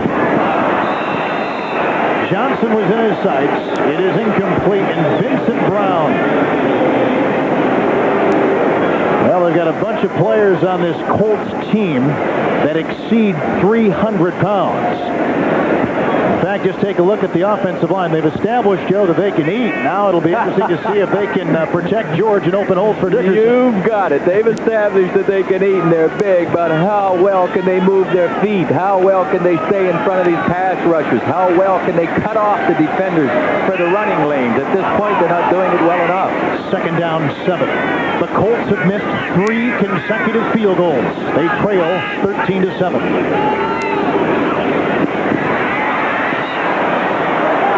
He's looking deep, and Hester is out of reach. He had some pressure that time, too. Oh, he did. Brent Williams was over there. George has some time that he's not ready to unload this ball. He feels coming from left to right, the pressure of Brent Williams right here. And that's Brown also, Vincent Brown, the linebacker in there from his middle position, blitzing. They're putting pressure on Jeff George, who is 16 of 26 today, a touchdown and interception for 193 yards. Ironically, talking with Eugene Daniel, the defensive back of the Colts yesterday, we both discussed the best pass defense there is, and that's putting pressure on the quarterback. It is 3rd and 10. Because he is so deep in his own zone, the possibility is a bit limited for George. Let's see what he pulls out of his bag. He's got Brooks, and he's got room. The biggest play of the afternoon for the Indianapolis Colts. Brooks, the recipient, gain of 35 yards. No doubt a critical play for Jeff George and his offense. Billy Brooks, the man you go to when you need it. You can count on him. There's enough pass protection here. Watch on the right. Andre Tippett cannot get past Zephyrus Moss. You see 56, Zephyrus Moss had him contained. There's the hole in the middle of the zone defense. A little bit of late reaction time by Zachary. And Billy Brooks does the rest. That is 49 with the 1st and 10. Play action. He looked long at Hester. Now he looks on the other side for Johnson. But Hester was his first option. Sure, George smartly went to the other side, didn't have anything, and Jeff simply threw the ball out of bounds. That was not a bad pass. Jeff George knew he had nowhere else to go, so he avoided the loss and dumped the ball out of bounds. Although the Colts have lost 7 consecutive opening days, that man right here has not won an opening day in Indianapolis. There is a ray of hope, because the Colts last year came from behind 5 times in the 4th quarter to win games. Ron Meyer 36 and 31 as a coach here, but 3 and 10 in the month of September. 2nd and 10. Dickerson. Well, he tumbles ahead for a gain of 5. That'll bring up 3rd and 5 is Fred Marion, who today started his 93rd consecutive game at 32 years old and out of Miami of Florida, makes the stop. You know, that was good running by Dickerson, but bad tackling by Ronnie Lepet, who was in position to make the play for no gainer. Buffalo's closing the gap, Kevin. Jim Kelly threw a touchdown pass to Andre Reed. Warren Moon has made a touchdown pass to Gibbons, and they're building their lead on the Raiders. Close, tight game at Soldier Field. Look at that between the Vikings and the Bears. Elway a couple TDs. Rams have closed the gap on Phoenix, and Pittsburgh pulling away from San Diego. 3rd and 5 for George. Carnes for them with the 1st down reception. Tackle made by Ronnie Lepet. Another big reception by Burdan, who comes in passing situations as the third receiver. Joe, what did you notice in watching films of last year, Jeff George, that in the third and fourth quarter, he really seems to get a better feel for the game than the first half of the game? That's right. Because he's a young quarterback, for sure. A lot of quarterbacks feel better as the play goes on. And George, being a young quarterback, hasn't seen many of the NFL defenses. He has seen more at this point. He's a better quarterback at this point than he was early last season. But that's the reason they improved in the second half. They settled down a little bit. First and 10. Dickerson. Very little room. We're down to 20 seconds, and that could be the final play of this third quarter, which has seen New England tag on yet another 3 points. They lead it 13-7. That man being pressured, and that man, Dick McPherson. I think Michael Madden of the Boston Globe said it best. He said, zombie football is now gone in New England. There is a personality. There is something going on. We go to the fourth. That's the end of the third quarter. It's New England 13 and the Colts 7. The fourth quarter awaits. We'll be right back. Well, a couple field goals and a touchdown pass by Hodgson. 3 missed field goals by the Colts. That's where we stand as we start the fourth quarter of play. Colts will have the ball, second down, and they in scoring position inside the Patriot 40. Hester, the receiver, in motion.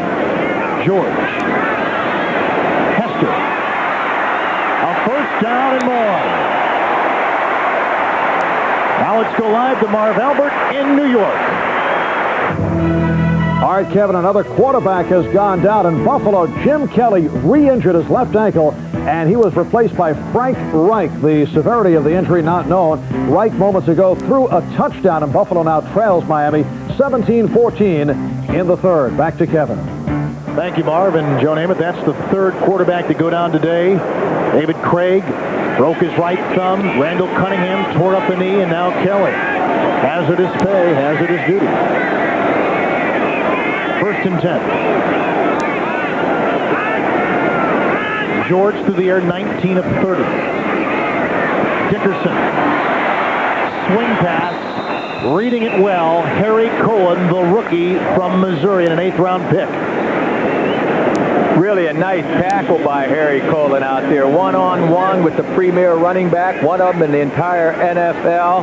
Harry Colin, of course, a rookie out of Missouri who broke a lot of Eric, the free safety of the New York Jets. Eric McMillan's records, tackling records. This kid, Colin, is a fine tackler, hard hitter. He's not covering very well in the secondary yet, but hey, he's a young man and he's got a lot of promise. Joe, how about time of possession for both teams? Wow, he can't get any more even than 22:08 for the Pats and 22:52 for the Colts. Second down and 10. George.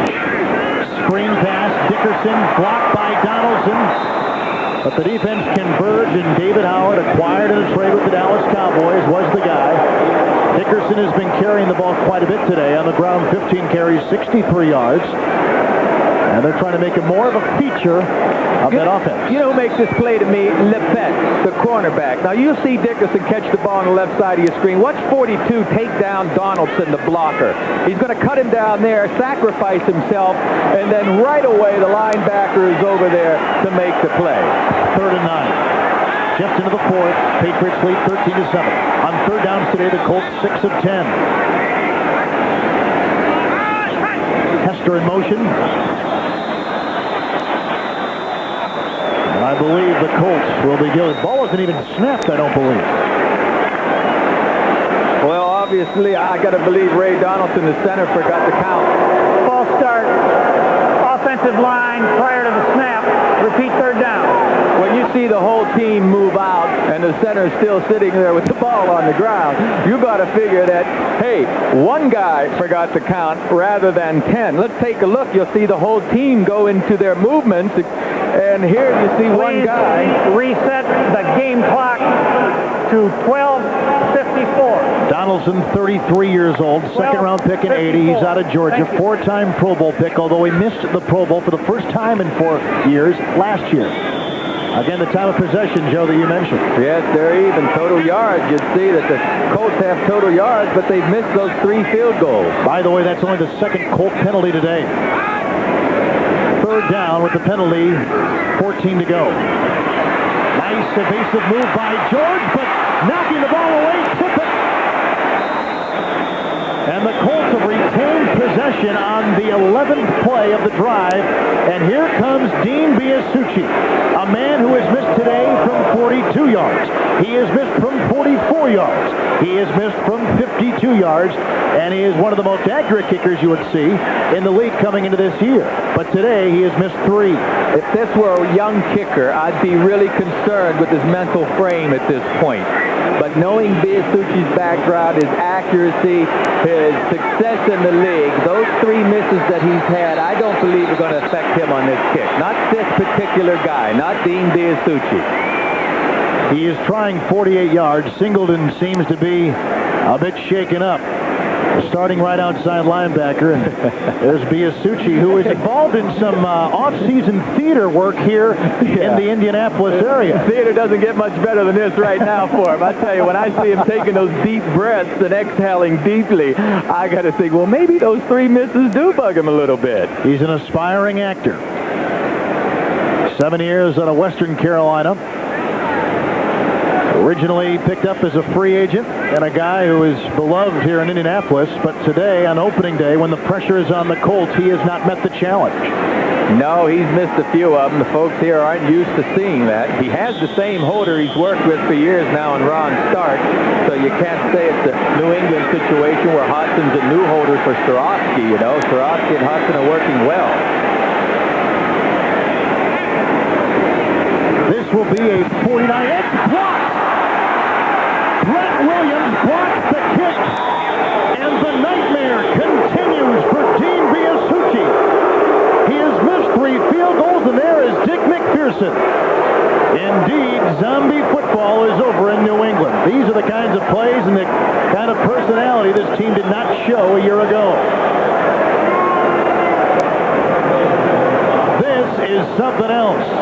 One of the big stories in the NFL today, and a game that was not viewed very highly. The Patriots holding on. NBC Sports coverage of the National Football League is brought to you by the new Mazda. Mazda, it just feels right. By Old Milwaukee and Old Milwaukee Light. It doesn't get any better than this. By the U.S. Army and Army Reserve. Be all you can be. And by First Brands Corporation, makers of STP gas treatment.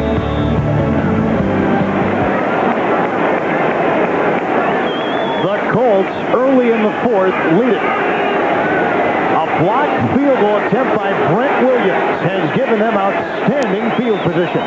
Hodson has thrown a touchdown. Swarovski has kicked 2 field goals, and here come the New England Patriots again. Overshooting Fryer. Let's take a look at the block by Brent Williams. Brent Williams is going to come from right over the center. You see the ball, folks, in the center. Brent Williams comes right through that gap and then gets up to block the kick. Beautiful block by Brent Williams. And was it Tad Beach that was centering the ball on the place kick that time? Indeed it was. Brent Williams just jumped right around that block to get his hands up and make the huge play on Biasucci's attempt. Who has missed 3 field goals in addition to the block. It has been a nightmare. From the Colt 44. Nice time for Hodson. McMurtry, did he get his foot inbound? No. He caught it, but out of play. The man penciled in to take the place of Hartley Dykes has had 3 passes thrown at him, and each one have not been any good. Well, this last pass, Chris Good was actually between McMurtry and Hodson had to get the ball over number 37, Chris Good. So McMurtry really didn't have a good chance of pulling that one down and staying in bounds. It really was not as bad a pass as it looked, folks. Hodson's first one to avoid Chris Good, the defensive back. Hodson's had a great day. George has thrown for more yards and has not been that bad himself. 3rd down and 10. Big play for the young quarterback from LSU, Hodson. Nice move up. Fumble.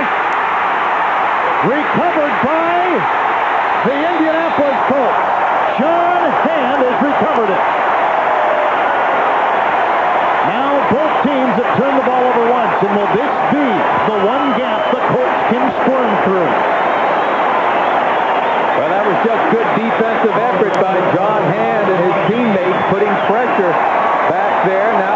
Coach Meyer's going to give...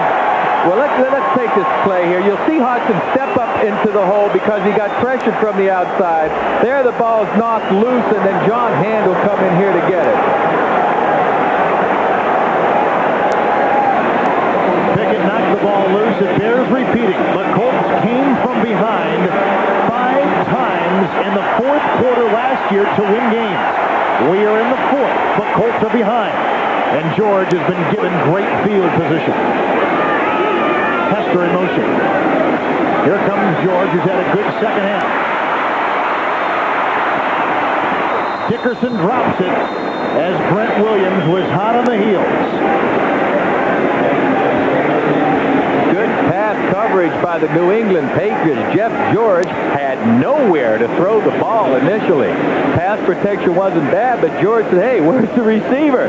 These New England linebackers and defenders bumped the receivers coming off the line, and George, sure, he got it out to Dickerson, who dropped it, but even if he held on to it, he was knocked out of bounds. It had a 2-yard gain only. Second down 10. 13-7 New England. We're in the fourth. George is thrown for 250 yards, an interception, and a TD. He slings it to Anthony Johnson, and he dives for the first down. Tony Zachary makes the stop. Anthony Johnson has had a career day. I tell you, I asked Anthony Johnson how he got this kind of confidence, not playing that much in the NFL. On the left middle of the screen, Johnson comes into play and turns upfield. What's his extra effort? He said he practiced hard at Notre Dame. I asked him the difference between Lou Holtz, the Notre Dame coach, and Ron Meyer, and he said the big difference is Holtz had us practicing like we're supposed to play. You could do that in college. Full speed practice. And how many big games did he play? Oh, that's right. He's used to the pressure. Miami's the Michigan, sure. He played big games. 3rd and 1. Did George get it? Clock continues to roll. Now at 10:15, fourth quarter. They'll probably bring it out for a measurement. And the clock stopped at 10:13. Folks, like to remind you, next Sunday, NBC brings you all the action of the NFL with an exciting doubleheader beginning at 12:30 Eastern with NFL Live. Then most of you will see the Steelers against the Bills with Joe Namath. And some of you will see Eric Dickerson and the Indianapolis Colts take on Dan Marino and the Dolphins, and others will see the Browns and Patriots from Foxborough. And in the second half of the doubleheader, Marion Butts leads the charge as San Diego invades Candlestick to take on the 49ers. Check your local listings. Start your football Sunday with NFL Live on NBC. Well, they're shy by a couple inches. Big fourth down play. Should I say this is the biggest fourth down play of the season? What do you call it? Well, I'll tell you what. I'd give it to my best ball carrier running behind my best blockers, which would be over Kevin Call on this right side. And I guess the best ball carrier, folks, would be one Eric Dickerson. One of the bigger plays of the game for the Colts. 4th and inches, and they're down by 6. A pass and a drop. Billy Brooks drops the George pass, which would have been good for the first down. In theory, it's a fine play. You've got your best receiver out there one-on-one, but give credit to the defense. There was a defensive end that got up there and may have deflected that ball, and that could be the biggest play of the game. We'll be back after this message, folks. With 4th and inches and Eric Dickerson in the backfield, the Colts choose to pass. See if Chris Singleton touches this ball from the left side. I don't know, but it's incomplete, and now the Patriots have the ball 1st and 10. Hodson to Russell, who is a big story early in the game, and then so many other components of the New England offense have kicked into gear. Let's go to Marv Albert, who kicks into gear in New York. All right, Kevin, in Buffalo, Jim Kelly made it back from an ankle injury, and he got right to it, combining with Thurman Thomas on this 50-yard reception. That gave Buffalo a 21-17 lead over Miami. Now in the fourth quarter, the Bills were down at one point, 14-zip. Back to Kevin. Thank you, Marv. 13-7 here is the score. Patriots lead, middle stages, fourth quarter. Hodson, Russell, Pickett again is there.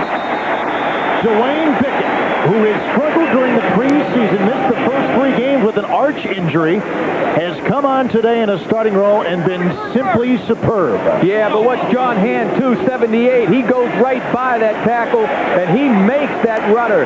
He makes Russell step around him. John Hand helped make that play for Dwayne Bickett. This is a big defensive series for the Colts. It certainly is, and it's also a big offensive series for New England. If New England can make a first down right now, you know, this game's in their hands. All they have to do is sustain a drive and get another 3 points up on the board. All they need is a field goal at this point. Colts have only made 1 of 7 on third down today. Play clock is at 3, and Hodgson calls time. Timeout. Smart move. New England. That's their first Instead timeout. of taking the penalty, Hodgson calls time. His Patriots lead. We're in the 4th.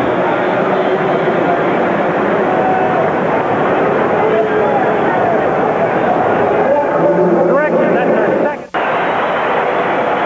New England has lost 14 consecutive regular season games. The Colts have lost 7 consecutive games on opening day. That will be a very big number later on. It could be if New England needs to try and play catch-up later with only 1 timeout. It'll be tough. One of the key plays of the game right here on 3rd and 8.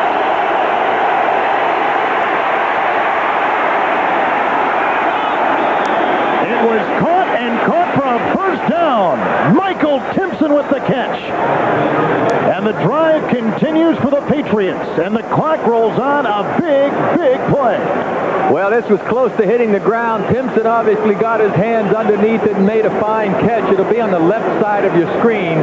Watch how Hodgson steps up in this pocket nicely. He's under control himself out there, doing a fine job. Looks like a catch to me all the way from that angle, certainly. Hodgson moved up well in the pocket. New life for the Patriots. Under 8 minutes left in the game. Russell. He was the bread and butter to begin it and established the foundation for the Patriot offense, which has seen Hodgson throw a TD, 2 Starowski field goals. On the Colts side, it has been pure disaster for Dean Biasucci. Russell today, 19 carries, 55 yards. More impressive in the first and a half than the second half, but they have not used him that much in the third and fourth quarters. That's right. This is a critical time for both teams, folks. You see, if the Colts don't stop New England, if they can't prevent them from getting a 3-point field goal, they're going to have a hard time making up 9-point lead. We're approaching the 7-minute mark, and the Patriots lead by 6. Russell, big hole, nice block. He keeps his footing. And he is all the way down near a first down at the 40-yard line. Donnell Thompson makes the stop. Watch that clock. That is a big thing, and ball control has been the theme for today. Right. He finds a nice hole up in the middle. Bruce Armstrong, 78, really made a nice block down. And Parrott, I'm surprised the linebacker missed that tackle earlier. He had his head down. Right now it's 3rd and short, but for you New England people, I got to believe New England's going to take 2 shots to make this first down. If they don't make it on this play, I think they're going to run at it again. And the Patriots are only 2 of 7 on third downs today. Ivy Joe Hunter is back there to block for Russell. Play clock at 2. Russell. The second effort may have gotten it. Yeah, I think he got it. I think he got it when he got over the top. The only win the Patriots had a year ago right here, Indianapolis, 16-14. Over the last 2 years, the Patriots have won only 6 games under laid-back coaches Rod Rust and Raymond Berry, but it's been all emotion today for New England. It certainly has. That McPherson emotion's carrying over. Here Russell gets over the top and gets the first down on the initial drive. And right now, folks, offensively, the play call is just crying to be a play-action pass. The Colts expect run. You want a play-action pass right now. From the Colt 39, Russell. He spins for 2.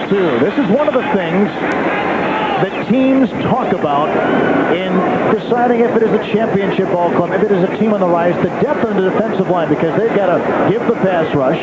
They have also got to stop the run. This is when they're taxed the most. That's right. Of course, with Tony Saragusa out of there, they're awful thin, the Colts are. With Mel Agee and Shane Curry, 2 young rookies who didn't play well against the Eagles. Coach Myers doesn't have any depth on the defensive line or the offensive line, for that matter. Russell, you like this attack by New England right now? Well, I would have liked to have seen a play action. Now I'd keep it on the ground again. Second down 8. This is John Vaughn. Dwayne Bickett, another great play. He is a little bit slower than the upper echelon linebackers in this game. And the NFL at whole will recognize him someday as one of the better ones. But I'll tell you what, today he has been all world. Oh, he strings it out. I think Vaughn has too much indecision here. First of all, he starts slowing down, doesn't know where to go rather than getting up in there. Hey, that's Bickett. Bickett just took off the outside, and really Vaughn had nowhere to go. Time is escaping Indianapolis. Russell today, 22 carries, 64 yards. The Colts as a team, 65. It is 3rd and 10. We are passing the 4-minute mark of the game. Hodgson. Irving Fryar. A first down reception. And a big catch. He's made 4 today. That's the man. Give him a chance. He's smiling. He made a couple of big ones against the Giants that helped the New England Patriots gain confidence in themselves. Now he's running straight downfield and breaking out. Hodgson delivers the ball beautifully. I think Hodgson's played a fine game today, folks. No matter what happens, he's been very smart with where he's throwing the football, and that was Fryar's 4th catch for 59 yards. The big plays, it seems, all afternoon long have been converted by the Patriots. We're approaching the 3-minute mark of the 4th quarter. You run the ball now. I don't put it in the air now because you figure to pass her in field goal position. Keep it on the ground and use up the clock. Russell again directed up the gut where the toughest yards in the NBA are found, and he gains a couple. That's the time remaining in the 4th. 13-7. Patriots lead on 2 Starofsky Indianapolis field goals. That's their first And a Hodgson touchdown pass after a Tippett interception, the first in his illustrious 10-year career. That was back in the 1st quarter. And Baron Meyer, pressure, agony, and a lot of problems. But that's right. You see, the Colts had to stop the clock right now. They're up against it with 3 minutes and 5 seconds left, in New England in field goal territory. They know New England's just going to keep it on the ground right now. Buffalo closing in. Jim Kelly has thrown a touchdown pass with an injury, but Dan Marino came back and threw one of 5 yards himself. There you see the Miami lead. Houston romping over the Raiders. What a surprise at the Astrodome. Chicago and the Vikings still tangling up in a close one at Soldier Field. Denver with a big day from Elway. 2 running touchdowns, 2 passing touchdowns. They lead Cincinnati. The Phoenix Cardinals 4-0 in the preseason, and a 46-0 winner over these Patriots, leading by 7. And it is a lead right now of 9 for the Steelers over the Chargers. Here, the score and the time. Ball control has been the story. Fine running and passing. Great balance struck by Hodgson today. 2nd down 7.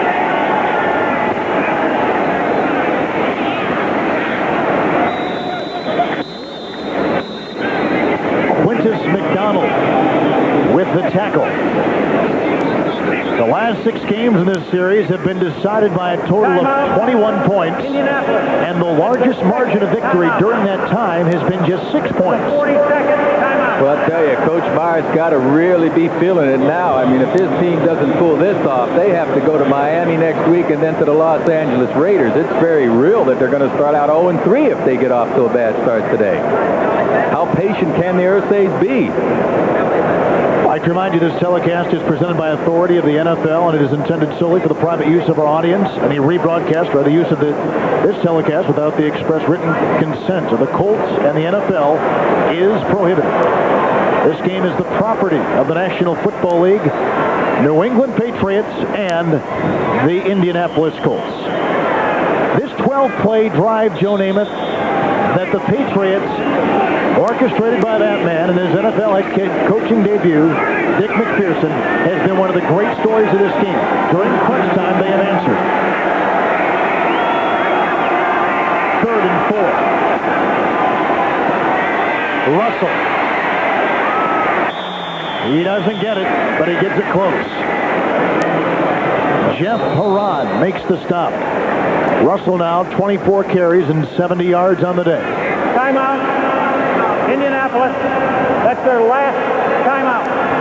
What do you think of the way the Colts have used timeout to stop the clock here late? I don't think the Colts had much choice because the Pats were certainly going to run the clock down, and now all the pressure is on this man, Jason Starofsky. Well, tonight the jokes on Fresh Prince of Bel-Air's Will Smith and Blossom's Mayim Bialik on Super Bloopers and New Practical Jokes. Then it's Expose.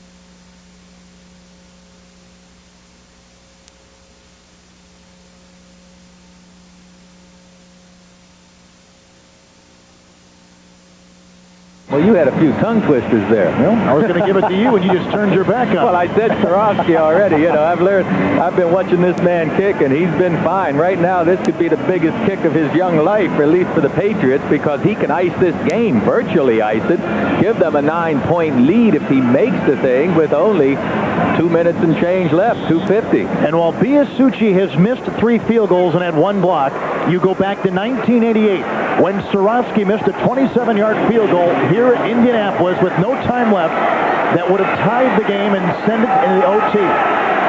This will be a 36-yard attempt. And the 3rd field goal today is in by Starofsky. Flag thrown on the play. Well, that was a late flag. Running into the kicker, I believe, was the preliminary call. Disregard the flag. There is no foul. 16-7. And the Patriots are 2 minutes and 46 seconds away from ending the longest losing streak in the National Football League of 14 consecutive games. Is he happy?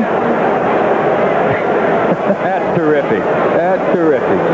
On the other hand, Coach Myers for the Colts is going through some pain right now. Watch this kick get right through the center of the upright. Starofsky's right on. Myers under a lot of pressure because they haven't been winning early in the season, and it hasn't been Coach Myers' fault, I might add. I mean, he's not out on the field playing. He's had quarterback controversy and injuries prior to this season. Dickerson has been out of camp, into camp. This is the first season that Coach Myers really has his team together to get off to a decent start. And don't you just know it, he's going up against a team that's playing the best football they've played in years. Well, the futility could end for the Patriots in 2 minutes and 46 seconds. 1 in 15 last year. They scored 10 or more points in only 2 of their last 11. They tied for the most losses in a 16-game season, 15. They failed to win a home game for the first time in franchise history. So they revamped their entire organization, putting Sam Jankovic in charge of the organization and Dick McPherson in charge of the football product. And after a 1-3 preseason, they could achieve a victory in the first regular season game. Nice hang time, and again for Dan. We'll have to combat that. Here he comes, dancing and juking.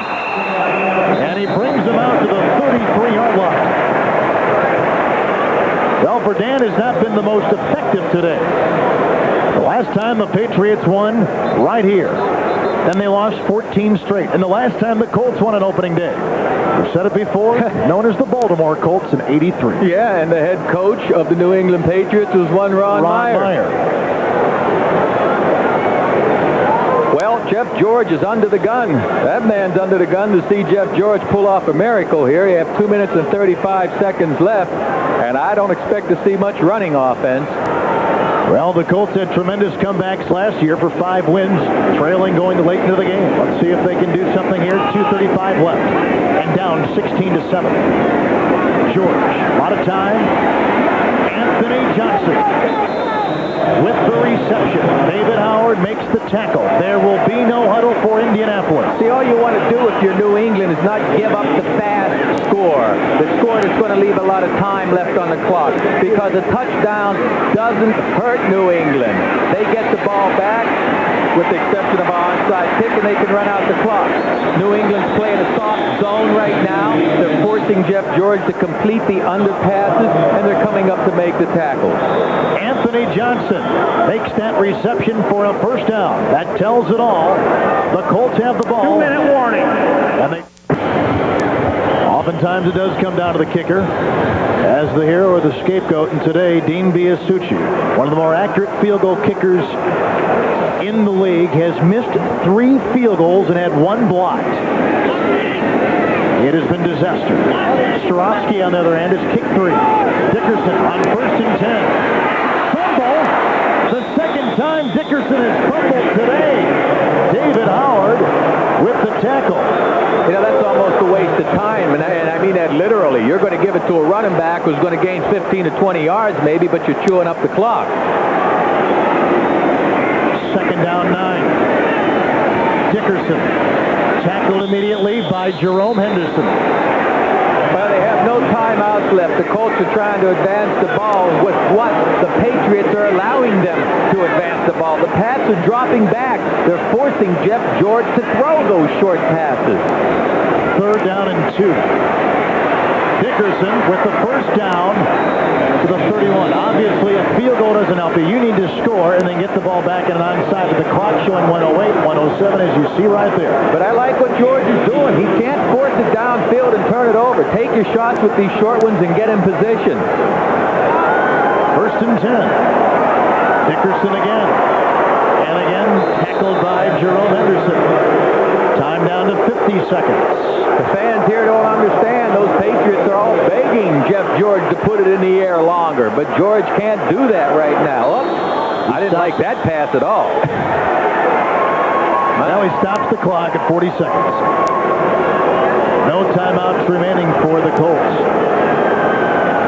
Ron Meyer, who will, in all probability, lose 8 games on opening day since he's been a head coach. Yeah, and he has to look at going to Miami next week and then going out to Los Angeles the week after that. It's a very real possibility these Colts could start out 0-3. And that man right there is on the verge of a minor miracle. I know he brought his brother along to preach on the other side, and that may have helped, but this is some accomplishment for Sam Jankovic and Coach McPherson if they can pull this one off.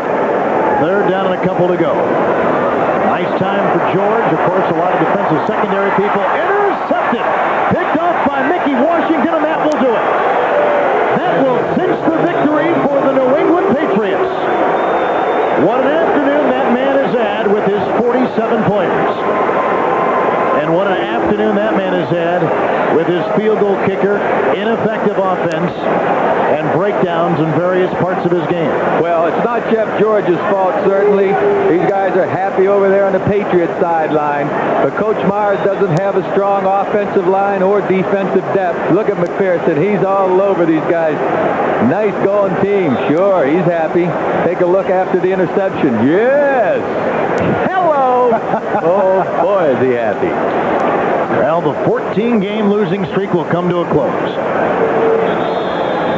And the crowd of 55,000 plus will leave extremely annoyed from this place. But that man right there will fly back to New England, where he was born and raised and lives now as the coach of the NFL team on the Eastern Seaboard. I'll tell you what, this is a fantastic story for a man that we think is about as genuine a guy as we've run into in professional football. Well, you told that right. He's not only impressed young men that he's worked with at Syracuse, but he's impressing these young athletes on a professional level in New England. He's a New England guy, something that some of his predecessors like Rust and Barry, Meyer, and Fairbanks were not. And now, at 60 years old, in his debut as a head coach in the National Football League, Dick McPherson, coming from the college ranks at Syracuse. And a man who has so much to get involved with in that part of the country has enjoyed this more than I'm sure many wins he has had. Here's our Canon camcorders play of the game. This is the reaction after the interception, which seals the victory for the New England Patriots. That's our replay of the game right there, huh? A happy group. And you know, New England has the Cleveland Browns coming to town next week, so realistically, we could see the New England Patriots starting out 2-0. Well, the Patriots did not win a single home game a year ago. There's Victor Kiam, the owner of the team, who has taken far less visible a role with this team, and Sam Jankovic is now the man heading up his football operation. 16-7, the Patriots beat